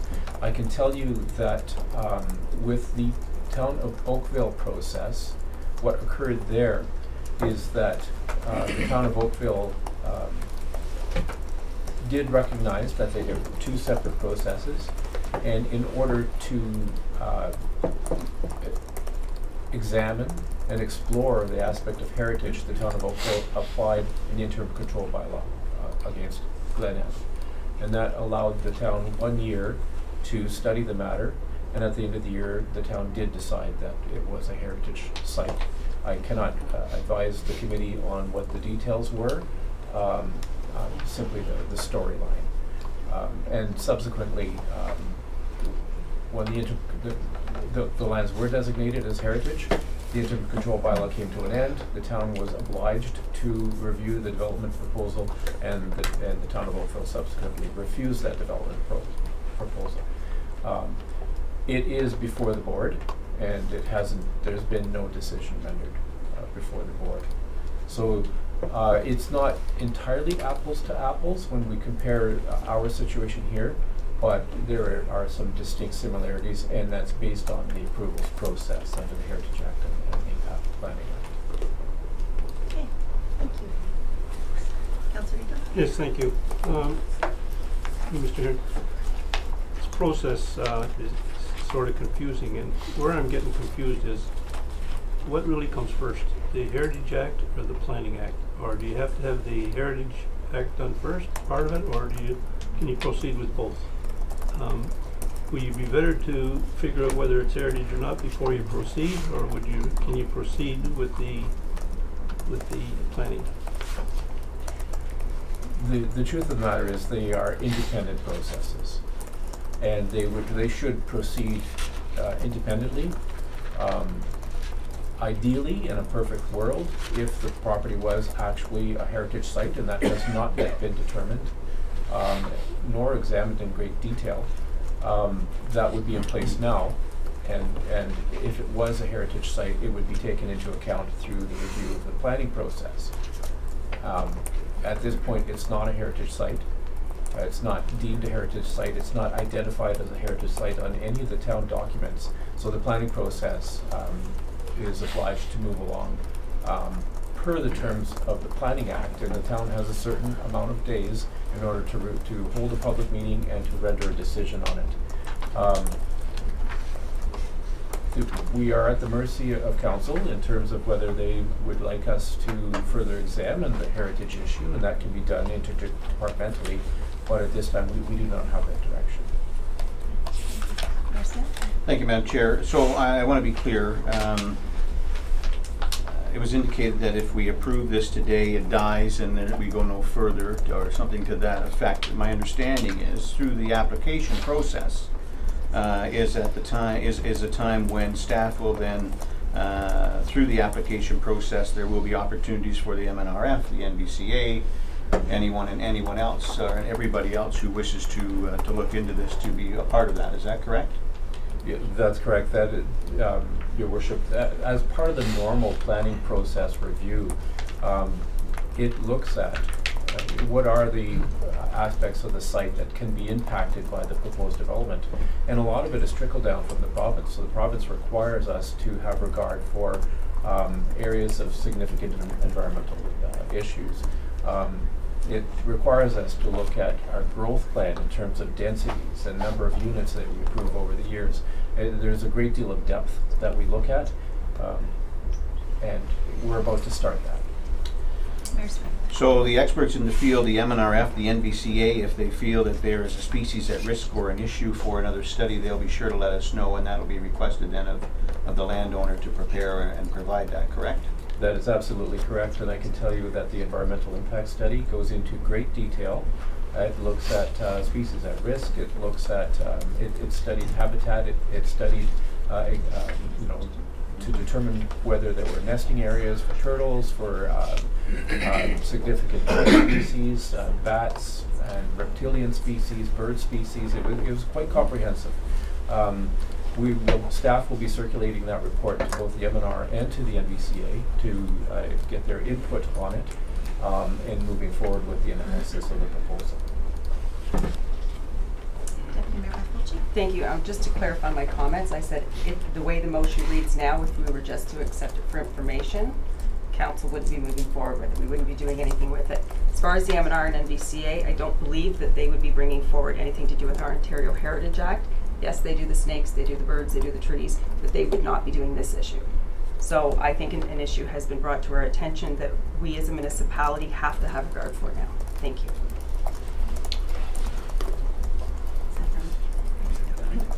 Mr. CEO.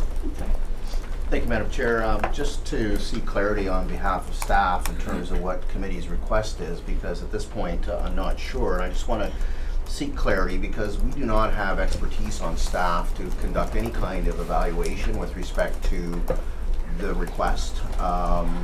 We would have to seek outside assistance if that was what council wished or the committee wished in terms of some information with a recommendation. And we do not have that expertise, so I'm just questioning that in the sense of the motion, because if it does get referred back to staff, it would be helpful if there was some clarity in terms of what you were seeking from staff, and from that then we can determine and provide advice to committee that based on what direction we're being asked to say we'll have to get somebody else, or if you're just interested in information on process, we can certainly outline process, but anything with respect to the actual property and whether it should be considered or not considered, we do not have the expertise to be able to provide that advice to council at this time. So I think the deputation clearly outlined the process from what the homeowners understand it should be designated. So then I don't know if there's direction. I guess it's my amendment, so I guess the intent is, my intent anyways, is to send it back to staff, look at other examples, when there was other situations where the Heritage Act may have come in, who paid for it, how was it handled, like that's the information that we need to know. We need to know what is it going to cost for somebody else to do this for it. I would like to see all of that information come forward in January, and then council can make a decision as to how they move forward. In the meantime, I don't see the town or staff stopping the applicant from moving forward with their application. Legally, we can't. So I think it needs to, if the landowner wants to continue, they continue, but I think that we need to be getting all of the information and then make a decision from there. I don't think we have enough today to make that decision. So is that amendment clear enough? Or was the discussion clear enough to our CAO? With the movers and seconders' permission, if I may just amend the motion slightly just to provide some of that direction. I think I understand it. No, I think I captured it, but I think the motion needs a few words, additional words, so that staff are clear that we're going to examine what has happened in Wasaga Beach in the past in terms of designating properties, what the town did in that regard, what the cost might be to obtain professional advice with respect to that. So we'll seek out some of that, and we'll bring that information back to committee, so the committee has full information with respect to whether it wants to proceed or not. And I guess my only addition to that would be examples of other situations outside of Wasaga Beach, because we haven't dealt with something like this before. So I think that there must be an example out there, and I'd like to see how they moved forward with it.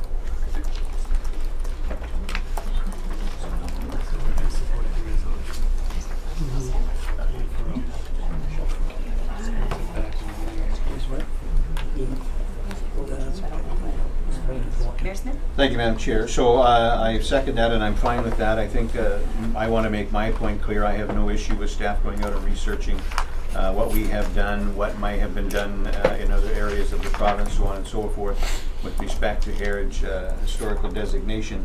I wouldn't be prepared to put any approval forth for any studies until we've got that information back from staff. So to be clear, today we're talking about the Heritage Act, not the planning application for this property. So we're just dealing with the Heritage Act today, and the motion will send it back to staff for additional information, and that will come back to committee in January. The point I wish to make.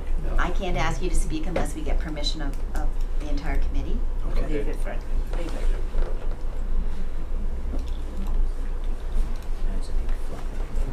Just waiting for the fine words of the amended motion.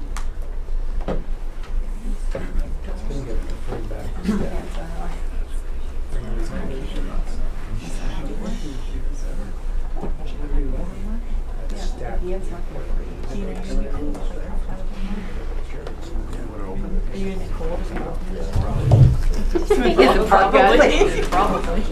You have a cold, don't you? Just for a minute, to hit some of the heat out of here. Oh, I can feel it. Can you feel that?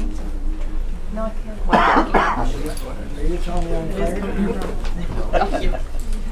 He's telling me you're out of words. Oh, no, I can feel it.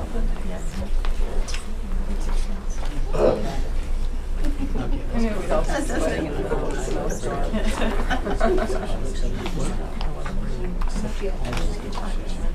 We're recording him over at the Senate table.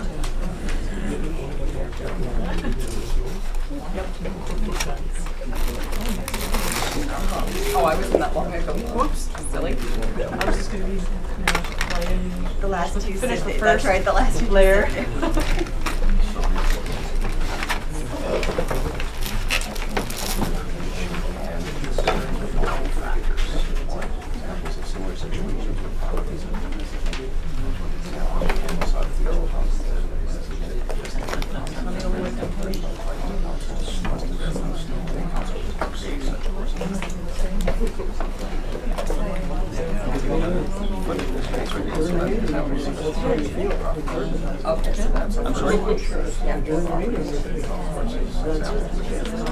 Well, they're just, he's working on the motion so we can vote on that to move it forward.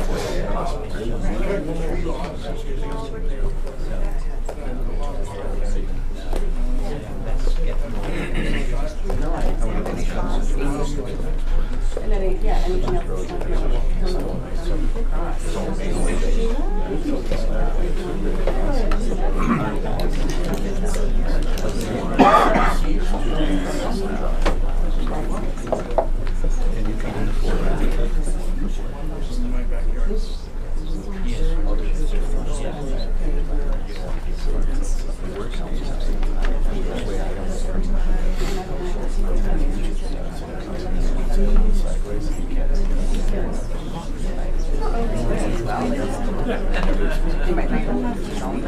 It can be one.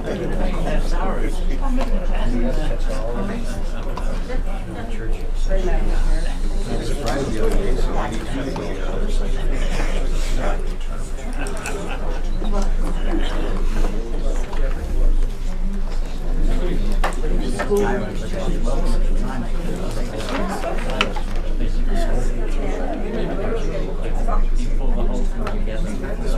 Right? That's the name of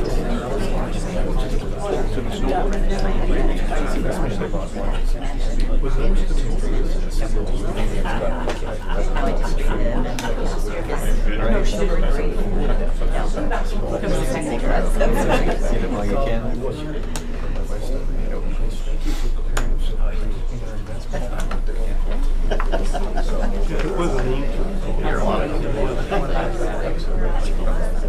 Sometimes it's easier to read your own writing. Especially not writing.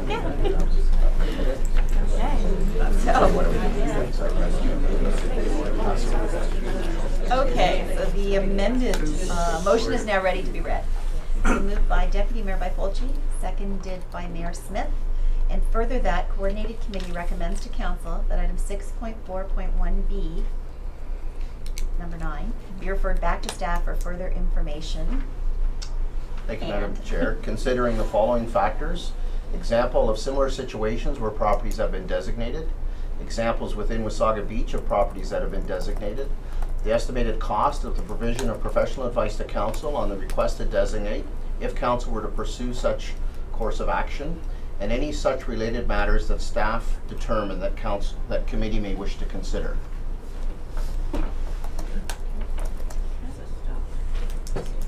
Councilor Belanger? Yeah, just Deputy Mayor had indicated related to cost, and I know it's covered in the last comment, is maybe just add the word cost and responsibility to cost. Because that's a good you had point. brought that Yes. forward. It's not just the cost, but who is the burden of cost on?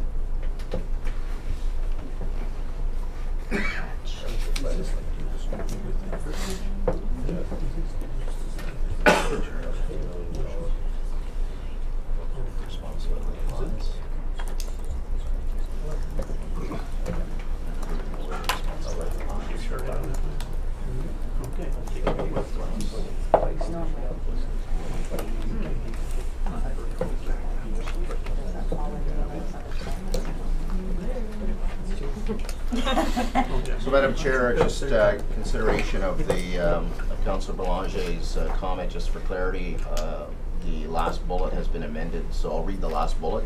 Any other such related matters that staff determine that committee may wish to consider, including where the responsibility lies for the payment of costs.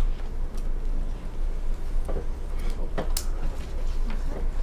no further comment? We can call the question? Thank you, Madam Chair. So having heard the motion to amend, I'll call for the vote. Councillor Belanger? In favor? Deputy Mayor Byfolchi? In favor? Councillor Ego? In favor. Mayor Smith? In favor? Councillor Stockwell? Favor. Chair Bray? In favor? Thank you. The motion to amend carries on a vote of 6 in favor and 0 opposed. Thank you.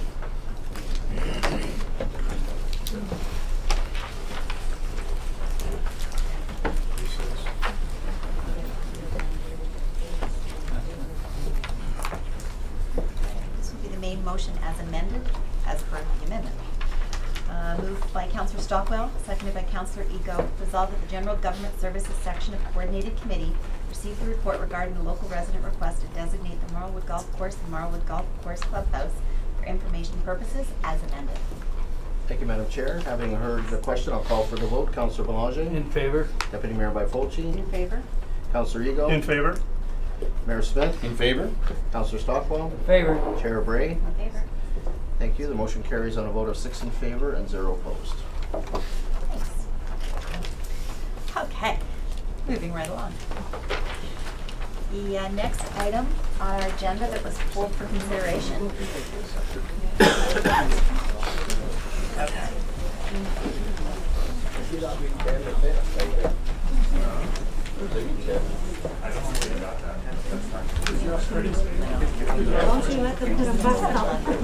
So anyone who was here for Marlwood who wants to stay for the rest of the meeting is more than welcome. If not, you're also welcome to take a minute to leave.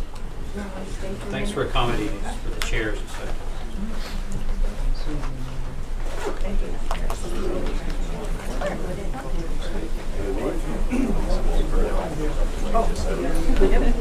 I was just gonna do it for you later, just pass it. I know I said, I said don't do it. I was gonna rewrite it later. Like I'll just photocopy your. I'll take 2 so that you don't get tired. If that was me, I'd be like, Here, take that. Pop them in there. anybody else? So keep that with the file. There you go. No. Oh, you have to get a point. Way over there. Oh no, I'll just check. It doesn't count.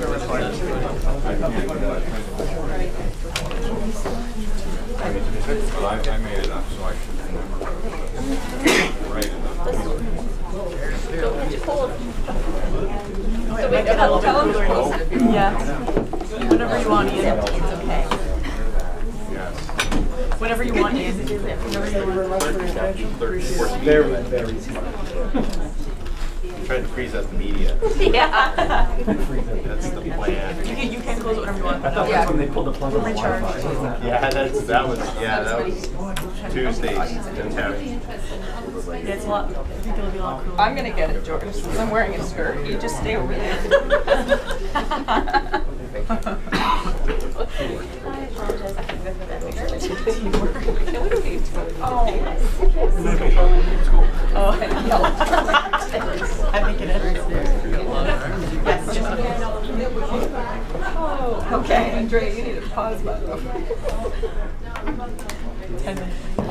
Okay, so quieten down a little, so we will continue with item A, Economic Development and Tourism, the October 25th, 2017 minutes. This was pulled by Deputy Mayor Byfolchi. Thank you. Just a comment, and it's with regard to this committee. There's the downtown committee. We have so many committees. There's been a few situations on social media that members are speaking out. I know some have been called in to understand that the code of conduct applies to them. And then if it's already happened, I apologize, but I have never noticed in here whereby maybe the clerk goes and explains the code of conduct, just to make sure members are aware that it exists and that they are to adhere to it. So it's just a comment that I think it would be something beneficial for the committees that we have. Thank you. Any other comments or questions on the November activity update? Okay, seeing none. Moved by Councillor Stockwell, seconded by Councillor Belanger, resolved that the General Government Services Section of Coordinating Committee received the October 25th, 2017 Tourism and Events Advisory Committee meeting minutes from the Economic Development and Tourism Department as circulated. Thank you, Madam Chair. Having heard the question, I'll call for the vote. Councillor Belanger. In favor? Deputy Mayor Byfolchi. In favor? Councillor Elo. In favor. Mayor Smith. In favor? Councillor Stockwell. In favor. And Chair Byfolchi. Or sorry, Chair Bray. Thank you.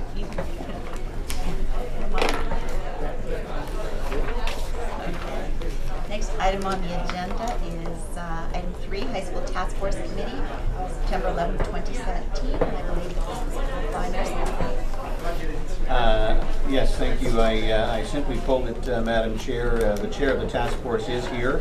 There's a considerable amount of information in the report for committee, and I wanted to make sure that there was an opportunity if the committee had any questions. The chair is here to speak to this if there are questions or comments with respect to this report. This is the annual report, or no, this is just the monthly report? No, I believe this is the annual report. Oh, no. Oh, okay. Okay. So questions about either report, if there are any from members of council? The chair's here, so we can do that. Deputy Mayor Byfolchi. Not a question, more of a comment. In the one, page 2, it says, under observations and conclusions, it speaks to the majority of encounters school board officials have presented a defensive and unwilling to consider the validity of our presentations. The public statements appear to be designed to mislead the public about the legitimacy of our request. I'm just concerned that we're suggesting that the school board is trying to mislead people. Just a comment, thank you. Mayor Smith? I would look when I read this. That's exactly what's occurring in the task force opinion, and that's why it's in the report, I'm sure. Councillor Belanger, you had a comment? Yes, I just would like a, thank you, Chair, a question for the task force chair is when our new trustee for Wasaga Beach was appointed, I had the opportunity to meet with him that night, and the original meeting seemed somewhat positive, but from my perspective, he's been somewhat invisible to our community since that time, and I'm just wondering if I'm missing something, or if you could give us some kind of indication of what our trustee has been doing to work on our behalf. Well, thank you, Councillor Belanger, and I don't have much to respond to in that regard because he just has not been opening any kind of communications with us. I've attended 2 meetings actually last week, and he had an opportunity to speak to me, and he, whereas I spoke to the chair of the board and some of the staff, he did not appear to be interested in speaking. So we haven't had any contact since the original meeting, which was very positive, and we thought that we had some support there for our work. But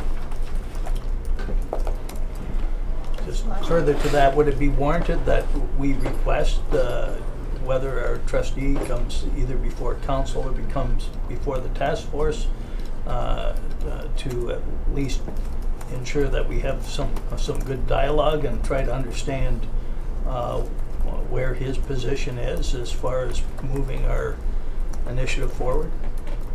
Well, we have a meeting today, so that's certainly, and we do have a discussion of the school board interaction plan, so that's certainly something that we can look into. Thank you.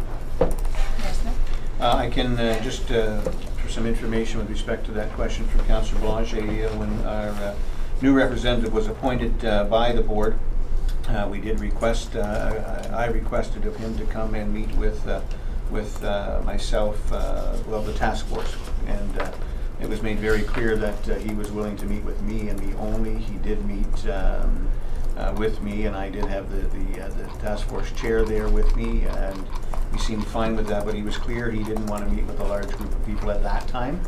I can tell you that he had made some indications during that meeting, which we made public at a subsequent meeting with other levels of government there, and he certainly wasn't happy about that. But as the chair said, I think it's a good point, and we'll have that discussion, as the chair said today, and maybe invite him back and see if he'll come to speak with us. Just as an add-on, last week he was elected, I think claimed to be the chair of the facilities committee of the board, which is the committee that would make a decision about a high school in Wasaga Beach. So he is in a position to really help our situation. Cool. Good news. Deputy Mayor Byfolchi. Thank you. I've actually never had an issue connecting with him. When I reached out, he's been really good about getting back. So hopefully he will agree to come and address either the task force or council. I think if it is at the task force level, I would ask that all members of council be advised that he's going to be there speaking, because I think we all have an interest in it. But preferably, if he would be willing to come to a committee meeting or council, I think the public would benefit from hearing from him as well. Thank you. Okay, seeing no more comments or questions? Moved by Councillor Belanger, seconded by Deputy Mayor Byfolchi, resolved that the General Government Services section of the Coordinating Committee received the High School Task Force Annual Update Report for information. Thank you, Madam Chair. Having heard the question, I'll call for the vote. Councillor Belanger. In favor? Deputy Mayor Byfolchi. In favor? Councillor Eagle. In favor? Mayor Smith. In favor. Councillor Stockwell. In favor. Chair Bray. In favor. Thank you. The motion carries on a vote of 6 in favor and 0 opposed. Thank you.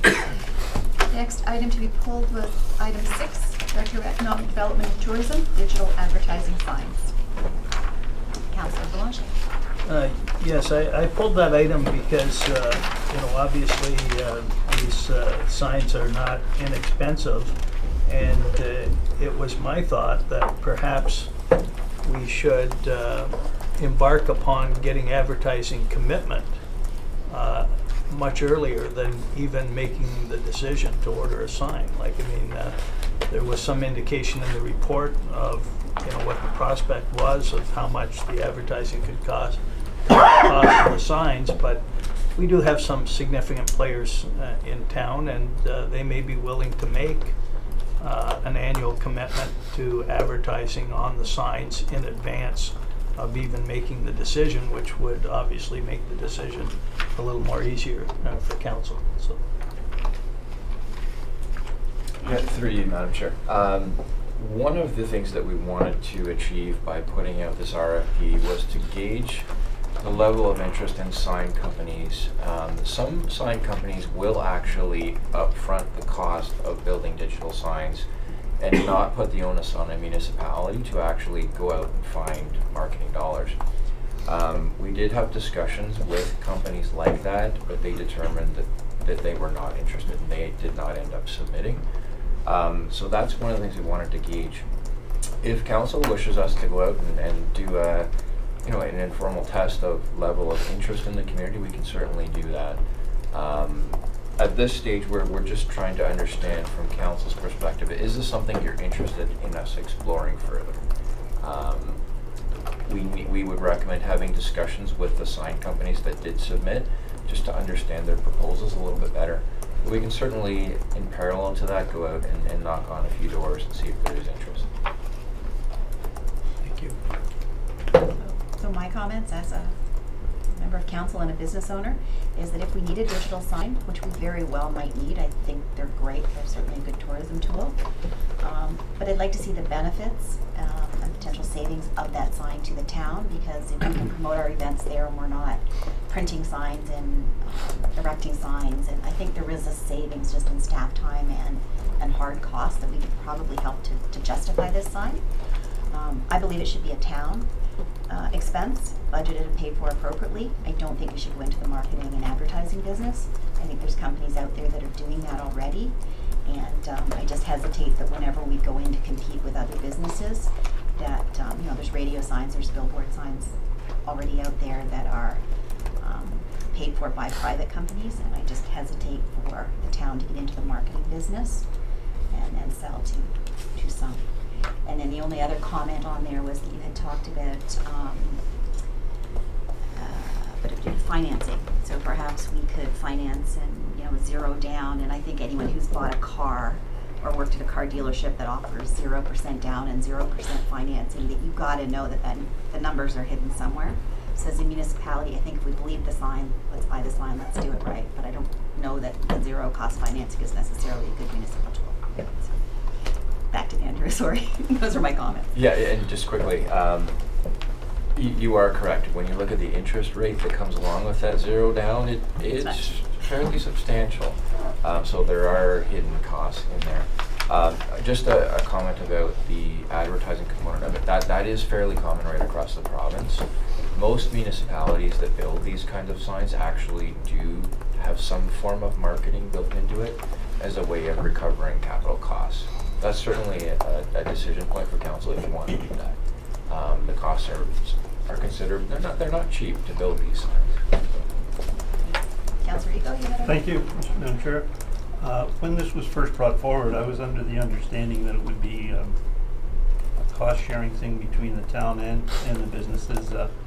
I know it was actually recommended by the police commander that we have some sort of sign maybe that we could have that would flash alerts and stuff like that for maybe child loss and stuff like that there, or something happening in the community that was a sort of an emergency. I know that when I pictured what he was talking about, I was picturing a sign in the middle which would be probably town use only, and then advertisements on the side of it, which would be paid for by businesses or something of that nature. So the cost would be absorbed by both by the town as a community thing and both by businesses, which I think would offset a lot of the cost of the sign. That's the way that I envisioned it anyways, and it was him that actually made the recommendation that we should have these signs. So I just would like to make that clear. Thank you. Was that the town entry sign, or was that the beachfront sign? Beachfront. Councillor Blodgett? Yes, I just, again, commenting to the marketing component, my understanding is now it would be a natural extension, like a lot of our major town events. We have sponsors now, and we advertise those sponsors in the event information, so it would just be a natural progression that you would recognize those sponsors on the signage and give them the opportunity to pay a little more to get that greater exposure. My comments would relate to maybe as a beachfront sign, absolutely, because you're walking, you're static, or you're strolling slowly. I think an entry sign when you're driving at 50 kilometers, to have a whole series of ads may or may not be a good thing. That's all. Yeah, and if I could just respond to that, and that is one of the issues that you have to consider. When you have entry signs, you can't have them changing quickly because then it distracts motorists. So there is an acceptable time, and it has to be slow. So you're not going to see all those ads in one trip by the sign. Some of the feedback we had from these companies was that a sign at the beachfront is much more attractive to marketing folks because there is more pedestrian traffic. That one will be easier to sell ads on, no question about that. But again, so we're looking for some direction from council. If the interest is in exploring a sign down at the beachfront, we can certainly do that. We can sit down with sign companies and get some apples to apples costing from these two companies. We're just looking for some direction if you want us to proceed with this. Thank you, Madam Chair. I think the signs will be a huge addition to our community. I think it gives us a lot of opportunity to do a lot of things, whether it be special events, whether it be town events, so on and so forth, and advertising. I'm looking at the report, and it says advertise on Welland's big screen, and then it's got 1 to 5 months, $2.50 a month. It's even got a non-profit price here. I would agree that I'd be concerned if we were seeing advertisement flipping fairly quickly while people are driving because they'd be trying to catch the next ad. But I think if you drive around, and I guess Las Vegas is probably one of the greatest locations to look at these types of signs, and I had the opportunity to be there recently and took a good look at these signs. They change about every 45 seconds. And I'm sure that we can adjust that timing. And I also noticed that some are brighter than others. So I think as I read through this report that we have the opportunity to control any and all aspects of time, message, so on and so forth. I love the idea. I'd love to be able to go and do it. We know that the budget this year has not allowed for it, but I would certainly like to see staff go out and speak to several businesses to see what our businesses even, are they interested? We might find out that, it's a great idea, but no, I'm not willing to pay $200 or $250 a month for 5 months or 6 months of the year, whatever the case may be, and it's just not a viable item then at this point. If there's a lot of feedback and it's good feedback, then I think it should come back and we can reconsider it. But I'd love to see them, but they're not cheap. I see them coming one way or the other in the near future, but I don't know if it'll be this year. Deputy Mayor Byfuglien. Thank you. I'm just confirming the presentation for the budget on Tuesday did not include this. That's correct. That's correct. And then I guess a question to our clerk, which you might not have the answer at this moment. If we do move to big signs and things like this, would I assume that it would be taken into the same mindset as the ones at the arena and fire department stuff, that these would not be appropriate for candidates in an election to be flashing their names on? I'm just getting ahead of the game here to make sure that that rule's very clear. Most candidates can't afford it. Well, that certainly would be my understanding, but I haven't actually reviewed our election sign bylaw specifically for the town in great detail, but that would be my assumption. It was just like something that popped into my head as I was sitting here. Councillor Stockwell, I think you were next on my list. Thank you, Madam Chair. First of all, to talk about the beach signs, I've asked this question on many occasions, and I've always been assured, somehow I've been assured that it'll be part of this package. So now that I hear it, but it doesn't look like it is. No, that's well, but it doesn't look like it is on paper. But to hear the staff report that it's something they're going to investigate. So through you, Madam Chair. That was the purpose of this report. We've got some cost estimates. They range from about $100,000 to $120,000 for a beachfront sign. We're trying to understand from council's perspective, is this something you want us to explore? We can. We have 2 companies that have bid on beachfront signs. If you want us to sit down with those folks and have a discussion about it, we can bring forward a subsequent recommendation report, just trying to gauge level of interest right now.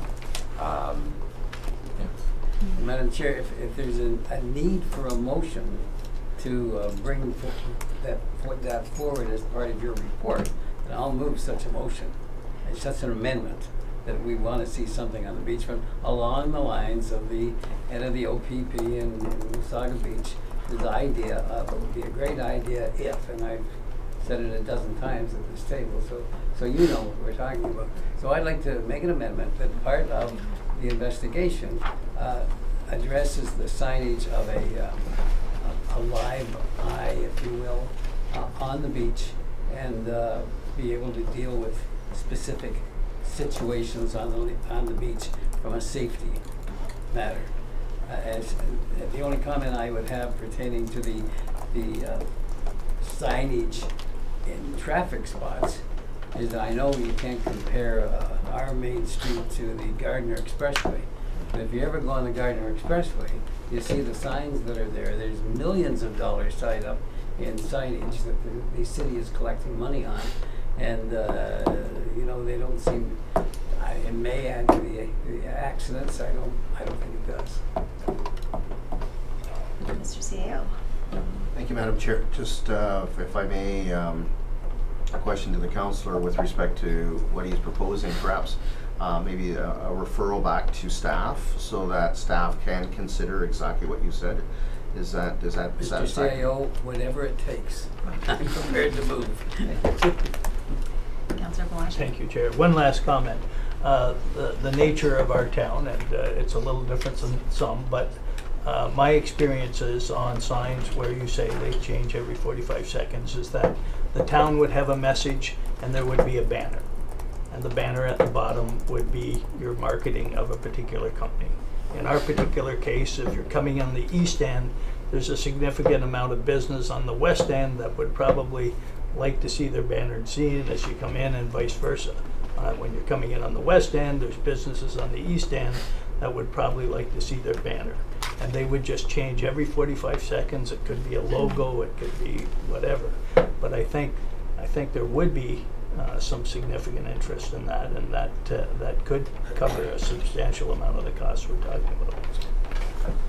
Yeah, you are correct. The typical way these signs work in most municipalities is when a municipality partners with a sign company, the municipality will take, there's two ways to do it. You either take a third of the time, so when it's flipping through ads, a third of those will be for the municipality to advertise events, festivals, etc. The other way to do it is a third of the screen would be designated to a municipality, and the rest of it could be for ads. That's the two different ways that it's done. And you can program these. It's very easy to do. Digital file, you upload it in a computer, so you can have the west end sign versus the east end sign have different things on it. Once they're up there, they're actually quite easy to reprogram. Flick of a switch. Mayor Smith. So I don't want to prolong this, Madam Chair, because I think we all get the point, but I'm thinking more along 2/3, 1/3, 2/3 the town, 1/3 being, but again, I think we can split that up in quarters or eighths or whatever it might be, top, bottom, side, so we can deal with that at that time. But I think it's important that the message for the town be, there all the time, and then the advertising. Okay, I will read the motion. To refer this back. So moved by Councillor Stockwell, seconded by Councillor Ego. Resolved that coordinating committee recommends to council that item 6.4.186 be referred back to staff for further information and consideration. Any additional comments or questions?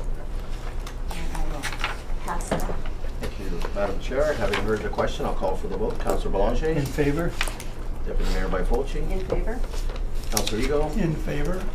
Mayor Smith. In favor? Councillor Stockwell. In favor. Chair Bray. In favor.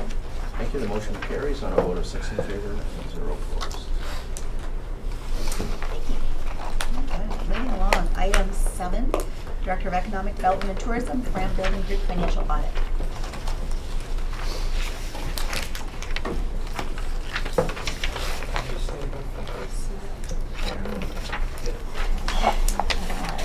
Deputy Mayor Byfolchi. Thank you. Just a comment. Obviously, the information dealing with this is in our in-camera envelope, so I won't comment other than to say that the audit provided me no comfort level and no assurances as clearly indicated on pages 2 and 3 of that in-camera report, so I will not be supporting this. Thank you. That's a surprise. Sorry, made a comment, Councillor Stockwell? No, I said that's a surprise. And that's offensive. Maybe offensive, but it's still a surprise. Well, we're all allowed our opinion here. Nobody said you can't have your opinion, right or wrong. Agreed.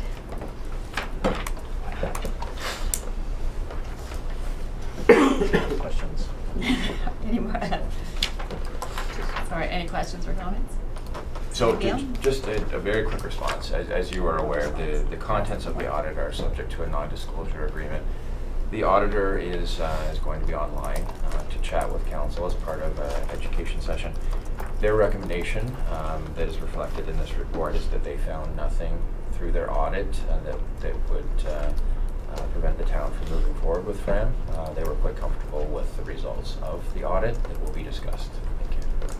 Deputy Mayor Byfolchi. Thank you, and this is the problem with in-camera stuff, because you make a comment here, it is countered with something, and the reality is we can't speak to the level of in-depth or not investigations that they did. So I'll leave it at that. Madam Clerk. Thank you, Madam Chair. And just for consideration, if committee wishes, this motion could be dealt with after the closed session discussion. That might be a more appropriate time as opposed to dealing with it prior to the discussion. But that's up to the committee to decide. So would we need a show of hands defer it to later in the meeting, or can we just pull it till after? Madam Chair, did you want to get through the rest of your agenda? I think you have 2 more items on your agenda, and then maybe you can cycle back, or 2 more. I have 2 more motions, and then you have a motion to go into 2 sessions. So that one, just defer it to later in the agenda. Okay. All right, so I'll send that one back to you then. Three is Carmen. Okay, so we will move ahead to the next item that was pulled, which was Director of Legislative Services and Clerk's report dated December 14th, Joint Integrity Commissioner Agreement. I believe this is pulled by Councillor Stockwell. Yeah. Let me speak, Madam Chair. I'm in favor of the report and the recommendations. However, before we end our relationship with Mr. Swayze, I would like to see a report from him for council to give us some idea as to the amount of monies, and we know the amount that we paid him, how it breaks down. I mean, did he deal with 20 requests, and did he deal with more citizens than members of council? And if it's that, I think that's what the object of the exercise was, to give the citizens a chance to be heard.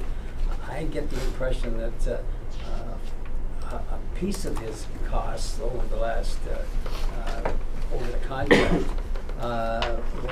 was brought on by members of council fighting with members of council and squabbling and going to him as a referee. I don't know, but it seems to me that if we could get a report that breaks down how much he charged us and that he dealt with X number of items and a portion of that, what is the portion that was brought by the citizens and what is the portion that was brought by members of council. I think that would be a big help to us in taking the next step to go towards the rest of the term and the new agreement with an integrity commissioner. So I would make that request. I think the format for his report was dictated in the terms of reference that our procedural bylaw gave to him. So unless we're looking to change that, I don't know that we can ask for additional information. But after, I mean, it's nothing more than giving us a report after the fact, so that we know really what he was doing and who he was doing it for. Sorry, Madam Clerk. Thank you, Madam Chair. Further to that, it is included in his agreement that he entered into the town to provide an annual report to council on the issues that were addressed, including examples in general term of advice rendered and complaints received and disposed of. So that's something he's to provide on an annual basis. And maybe I'm going a step further to break it down between requests from citizens, for want of a better word, and requests from members of council. Not that members of council aren't citizens. Thank you. If he's willing to do that as part of his annual report, I really don't care. But if we have to pay him extra for it, I think we've paid him enough. So if it's going to be an extra fee for that, I can't support it. Councilor Yes, thank you, Chair. I did think at one point the Integrity Commissioner did indicate that he felt there should be an internal process where council deals with issues with council rather than going to the Integrity Commissioner, and that if that was did not result in a resolution, then by all means that it would be escalated to the Integrity Commissioner, but to go immediately to the Integrity Commissioner. So the report is, I think, important given the fact that it was the Integrity Commissioner's recommendation that it was happening too frequently and we should do something. And I think we're getting a little off topic because the report presented today was talking about a joint Integrity Commissioner with the county. For me, I support it because the rate drops from, I think, $280 an hour to $230. The annual retainer drops from $3,000 to $0. So I think it's a win for our municipality to share those services with the county. And that's the report that's presented today. So we're not actually talking about the services Mr. Swayze provided. Yeah. We're talking about moving forward. Madam Chair, in a month's time, Mr. Swayze's gone. I'd like to take the opportunity before he leaves to get that information. I think it's important, and I think it's important for council to understand where the dollars were spent. Mr. CEO? Thank you, Madam Chair. Between the clerk and I, we could have a conversation with Mr. Swayze and see, I think that information could be incorporated in his annual report. We'll have the conversation with him. Thank you. Just for clarification for anybody who might be watching, does his contract not end, I think, on the 17th of this month? Yeah. Madam Clerk? Yes, thank you. Yes, it does end on the 17th, but we have asked him for an extension to the end of January to allow for the transition. All right, just so people know where to go. That's all. No further comments. Moved by Councillor Belanger, seconded by Mayor Smith. Resolved that the General Government Services Section of Coordinated Committee recommend to Council that the Town of Wasaga Beach enter into a joint Integrity Commissioner agreement with the County of Simcoe effective February 1st, 2018. And further, that staff be directed to bring forward any related agreements to a future meeting. Thank you, Madam Chair. Having heard the question, I'll call for the vote. Councillor Belanger. In favor? Deputy Mayor Byfolchi. In favor? Councillor Ego. In favor. Mayor Smith. In favor. Councillor Stockwell. In favor. Chair Bray. In favor. Thank you. The motion carries on a vote of 6 in favor and 0 opposed. And the next item to have been pulled was under Finance, the Director of Finance and Treasurer's report dated December 14th, which was the 2017 third quarter financial report. Madam Treasurer. And I believe this was pulled by a Deputy Mayor. Thank you. It was. On Appendix A, dealing with beachfront property management, under the DARD, it says $22,600 for September rent. Beachfront Board instructed staff to make arrangements for payment prior to next season beginning, plus $11,000 for deposit checks still pending. Staff will call to arrange replacement check. So I guess my concern with that is, has the Beachfront Management Board made an agreement whereby we're not receiving payment until June of next year? My point is, if we don't receive a payment now by the end of this year, I firmly believe we need to have somebody else looking at leasing that building. To wait till next year, it may sit empty again, so that would be my concern. Madam Treasurer? Thank you. The payment has not been received to date. However, the board did, my understanding is the board did direct staff to make arrangements with the tenant to make sure that those payments were in place before the new season began.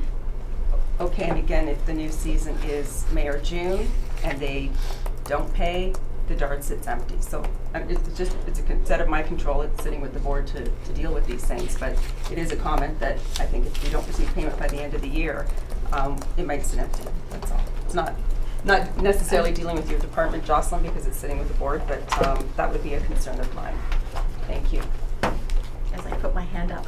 I'm just surprised to see that they didn't pay anything this year, because they did have it open on a number of occasions. Obviously rent-free if they haven't paid anything in 2017 and they're not planning to pay for 2018. That I struggle with that. They were definitely open a couple of weekends in July, maybe August. So now we are giving access to our property for no revenue. Is that correct?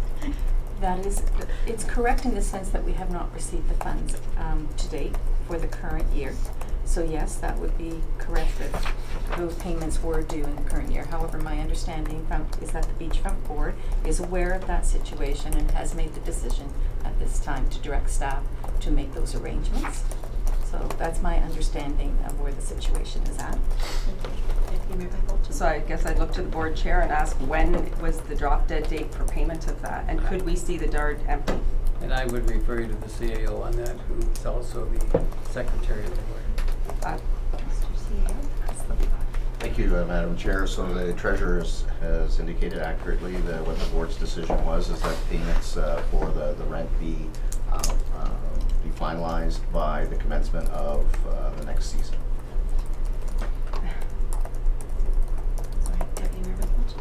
Okay, and as an elected official, I'm asking, what is that drop dead date? Because if the drop dead date is June 1st of 2018 and they choose not to pay and walk away, what are the assurances to the town that that building's going to have somebody paying rent? Our shareholders out there deserve rent from that building. So do we have a drop dead date? Thank you, Madam Chair. Just with respect to that, our season essentially starts the beginning of April. So we start to get ramped up the beginning of April in terms of, you know, preparing the buildings, getting things ready for the season, the water connected, et cetera, et cetera. So that would be the time frame that we would be looking for a payment and or arrangements with respect to payment by that date. One final question. Are we treating all tenants the same way? Madam Chair, if I may respond, I think the board takes every situation into consideration when dealing with these matters. It's the board's decision. Staff bring information reports and recommendations to the board, and the board deals with them on an individual basis. So signed agreements can be altered, I guess. Thank you. Mayor Smith? Thank you, Madam Chair. The board is dealing with the issue. There is no drop dead deadline because the board, I believe, if I recall correctly, has made it very clear to staff that they are to be reaching out to these individuals to make arrangements for payments with respect to this lease. And staff, I believe, have been and will continue to work on that. This is no different than how council in the past would have dealt with this, except now the board is on top of it, maybe a little more. And we hear about it on a regular basis. I hear a comment at the table today, or quietly, that that's the problem. I don't know what that comment means. Quite frankly, I don't care. I think it's inappropriate.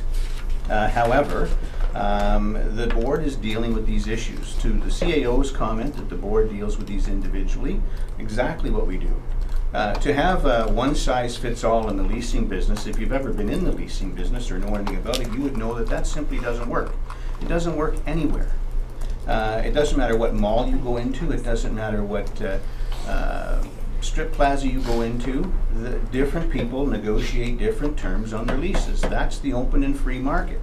So the board is dealing with it. There is no drop dead deadline. The board is fully aware, my understanding, and being there, that there's a concern here as to why this hasn't been paid. There is a lease in place, however, that we are bound to the terms of. And there are certain parameters that you can and cannot operate or make changes to within the lease based on the parameters of that lease and the agreement in place. And the board is dealing with it, and the board will continue to deal with it and report back to council as per the terms of reference of the board when they have an answer. Thank you. Final comment would just be to point out we have one tenant here, $9,000. Lease is being terminated for non-payment of rent. Thank you.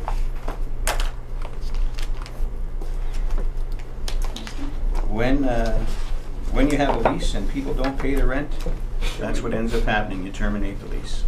But you do it within the parameters and the legalities of the lease. And my concern when I read the report is that there were a number that hadn't paid June, July, August, September, and yet we're going into next year with no payment for the DARD for this year for use that they had. So next year when we receive the report, another summer will be over and we'll have more tenants that haven't paid.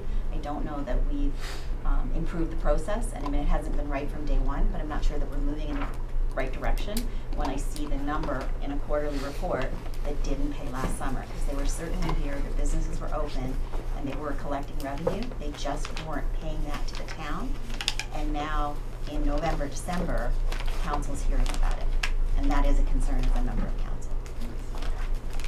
There's no more comments. I'll read the Madam Chair, Mr. CAO, would you agree with that?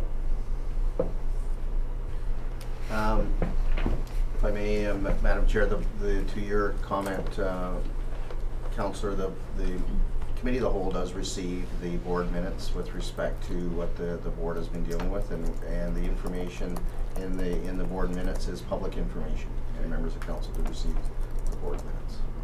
Thank you. And that would interesting. Mr. CAO, do those minutes reflect who has or hasn't paid their rent on a monthly basis?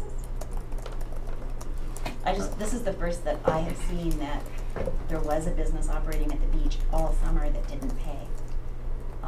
If you were a private business and you didn't pay your rent, you would be out in 30 days, not run the season and then we'll follow up. Those are just my concerns. That's gonna happen. I will read I'll read the motion and then I'll ask for comments.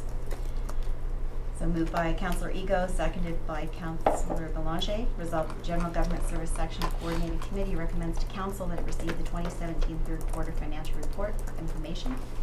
Councillor Belanger, you have a comment?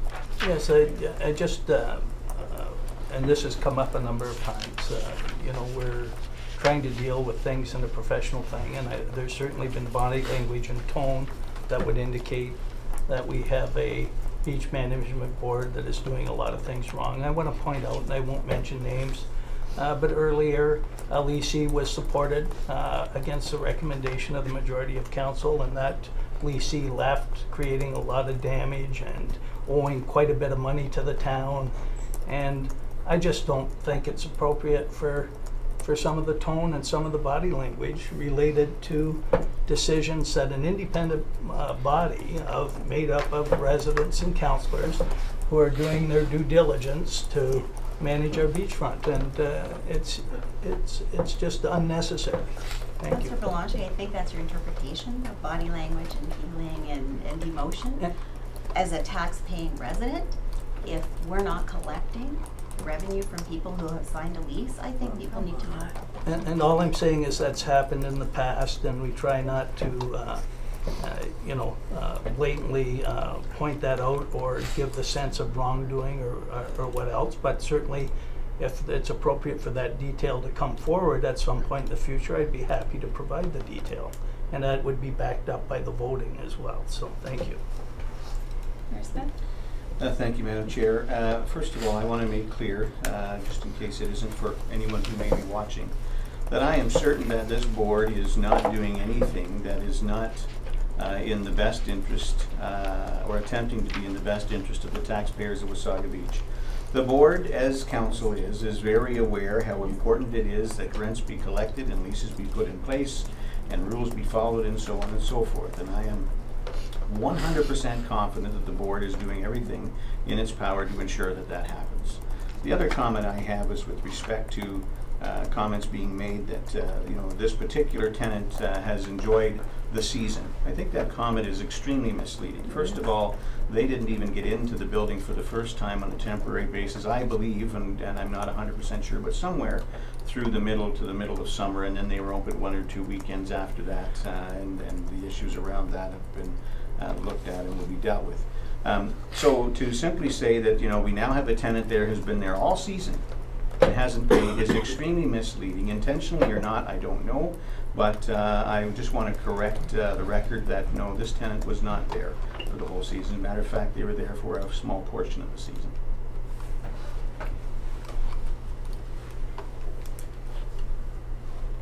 Sorry, Deputy Mayor Beck-Fulton. I was just going to say, I certainly didn't start this conversation off by implying that the board was doing anything wrong.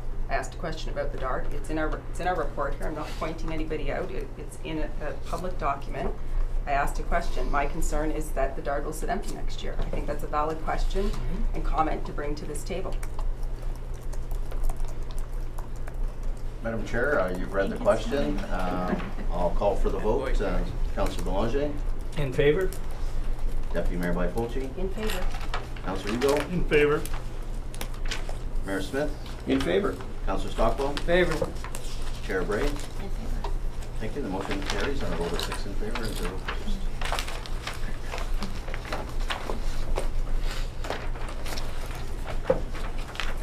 Okay. The next motion will move this meeting into closed session. Moved by Mayor Smith, seconded by Councillor Belanger. Resolved that pursuant to Section 239, 2E and F and 3.1 of the Municipal Act 2001 as amended, the next portion of the Coordinated Committee of December 14, 2017, closed to the public to discuss matters relating to educational or training sessions and receive information on matters relating to litigation, potential litigation, and related advice that is subject to solicitor and advice. Madam Chair, having heard the question, I'll call for the vote. Councillor Boulanger? In favor? Deputy Mayor Byfolchi? In favor. Councillor Ego? In favor? Mayor Smith? In favor. Councillor Stockwell? In favor. Chair Bray? In favor. Thank you. The motion carries on a vote of 6 in favor and 0 opposed. Back against the Would you like a 5-minute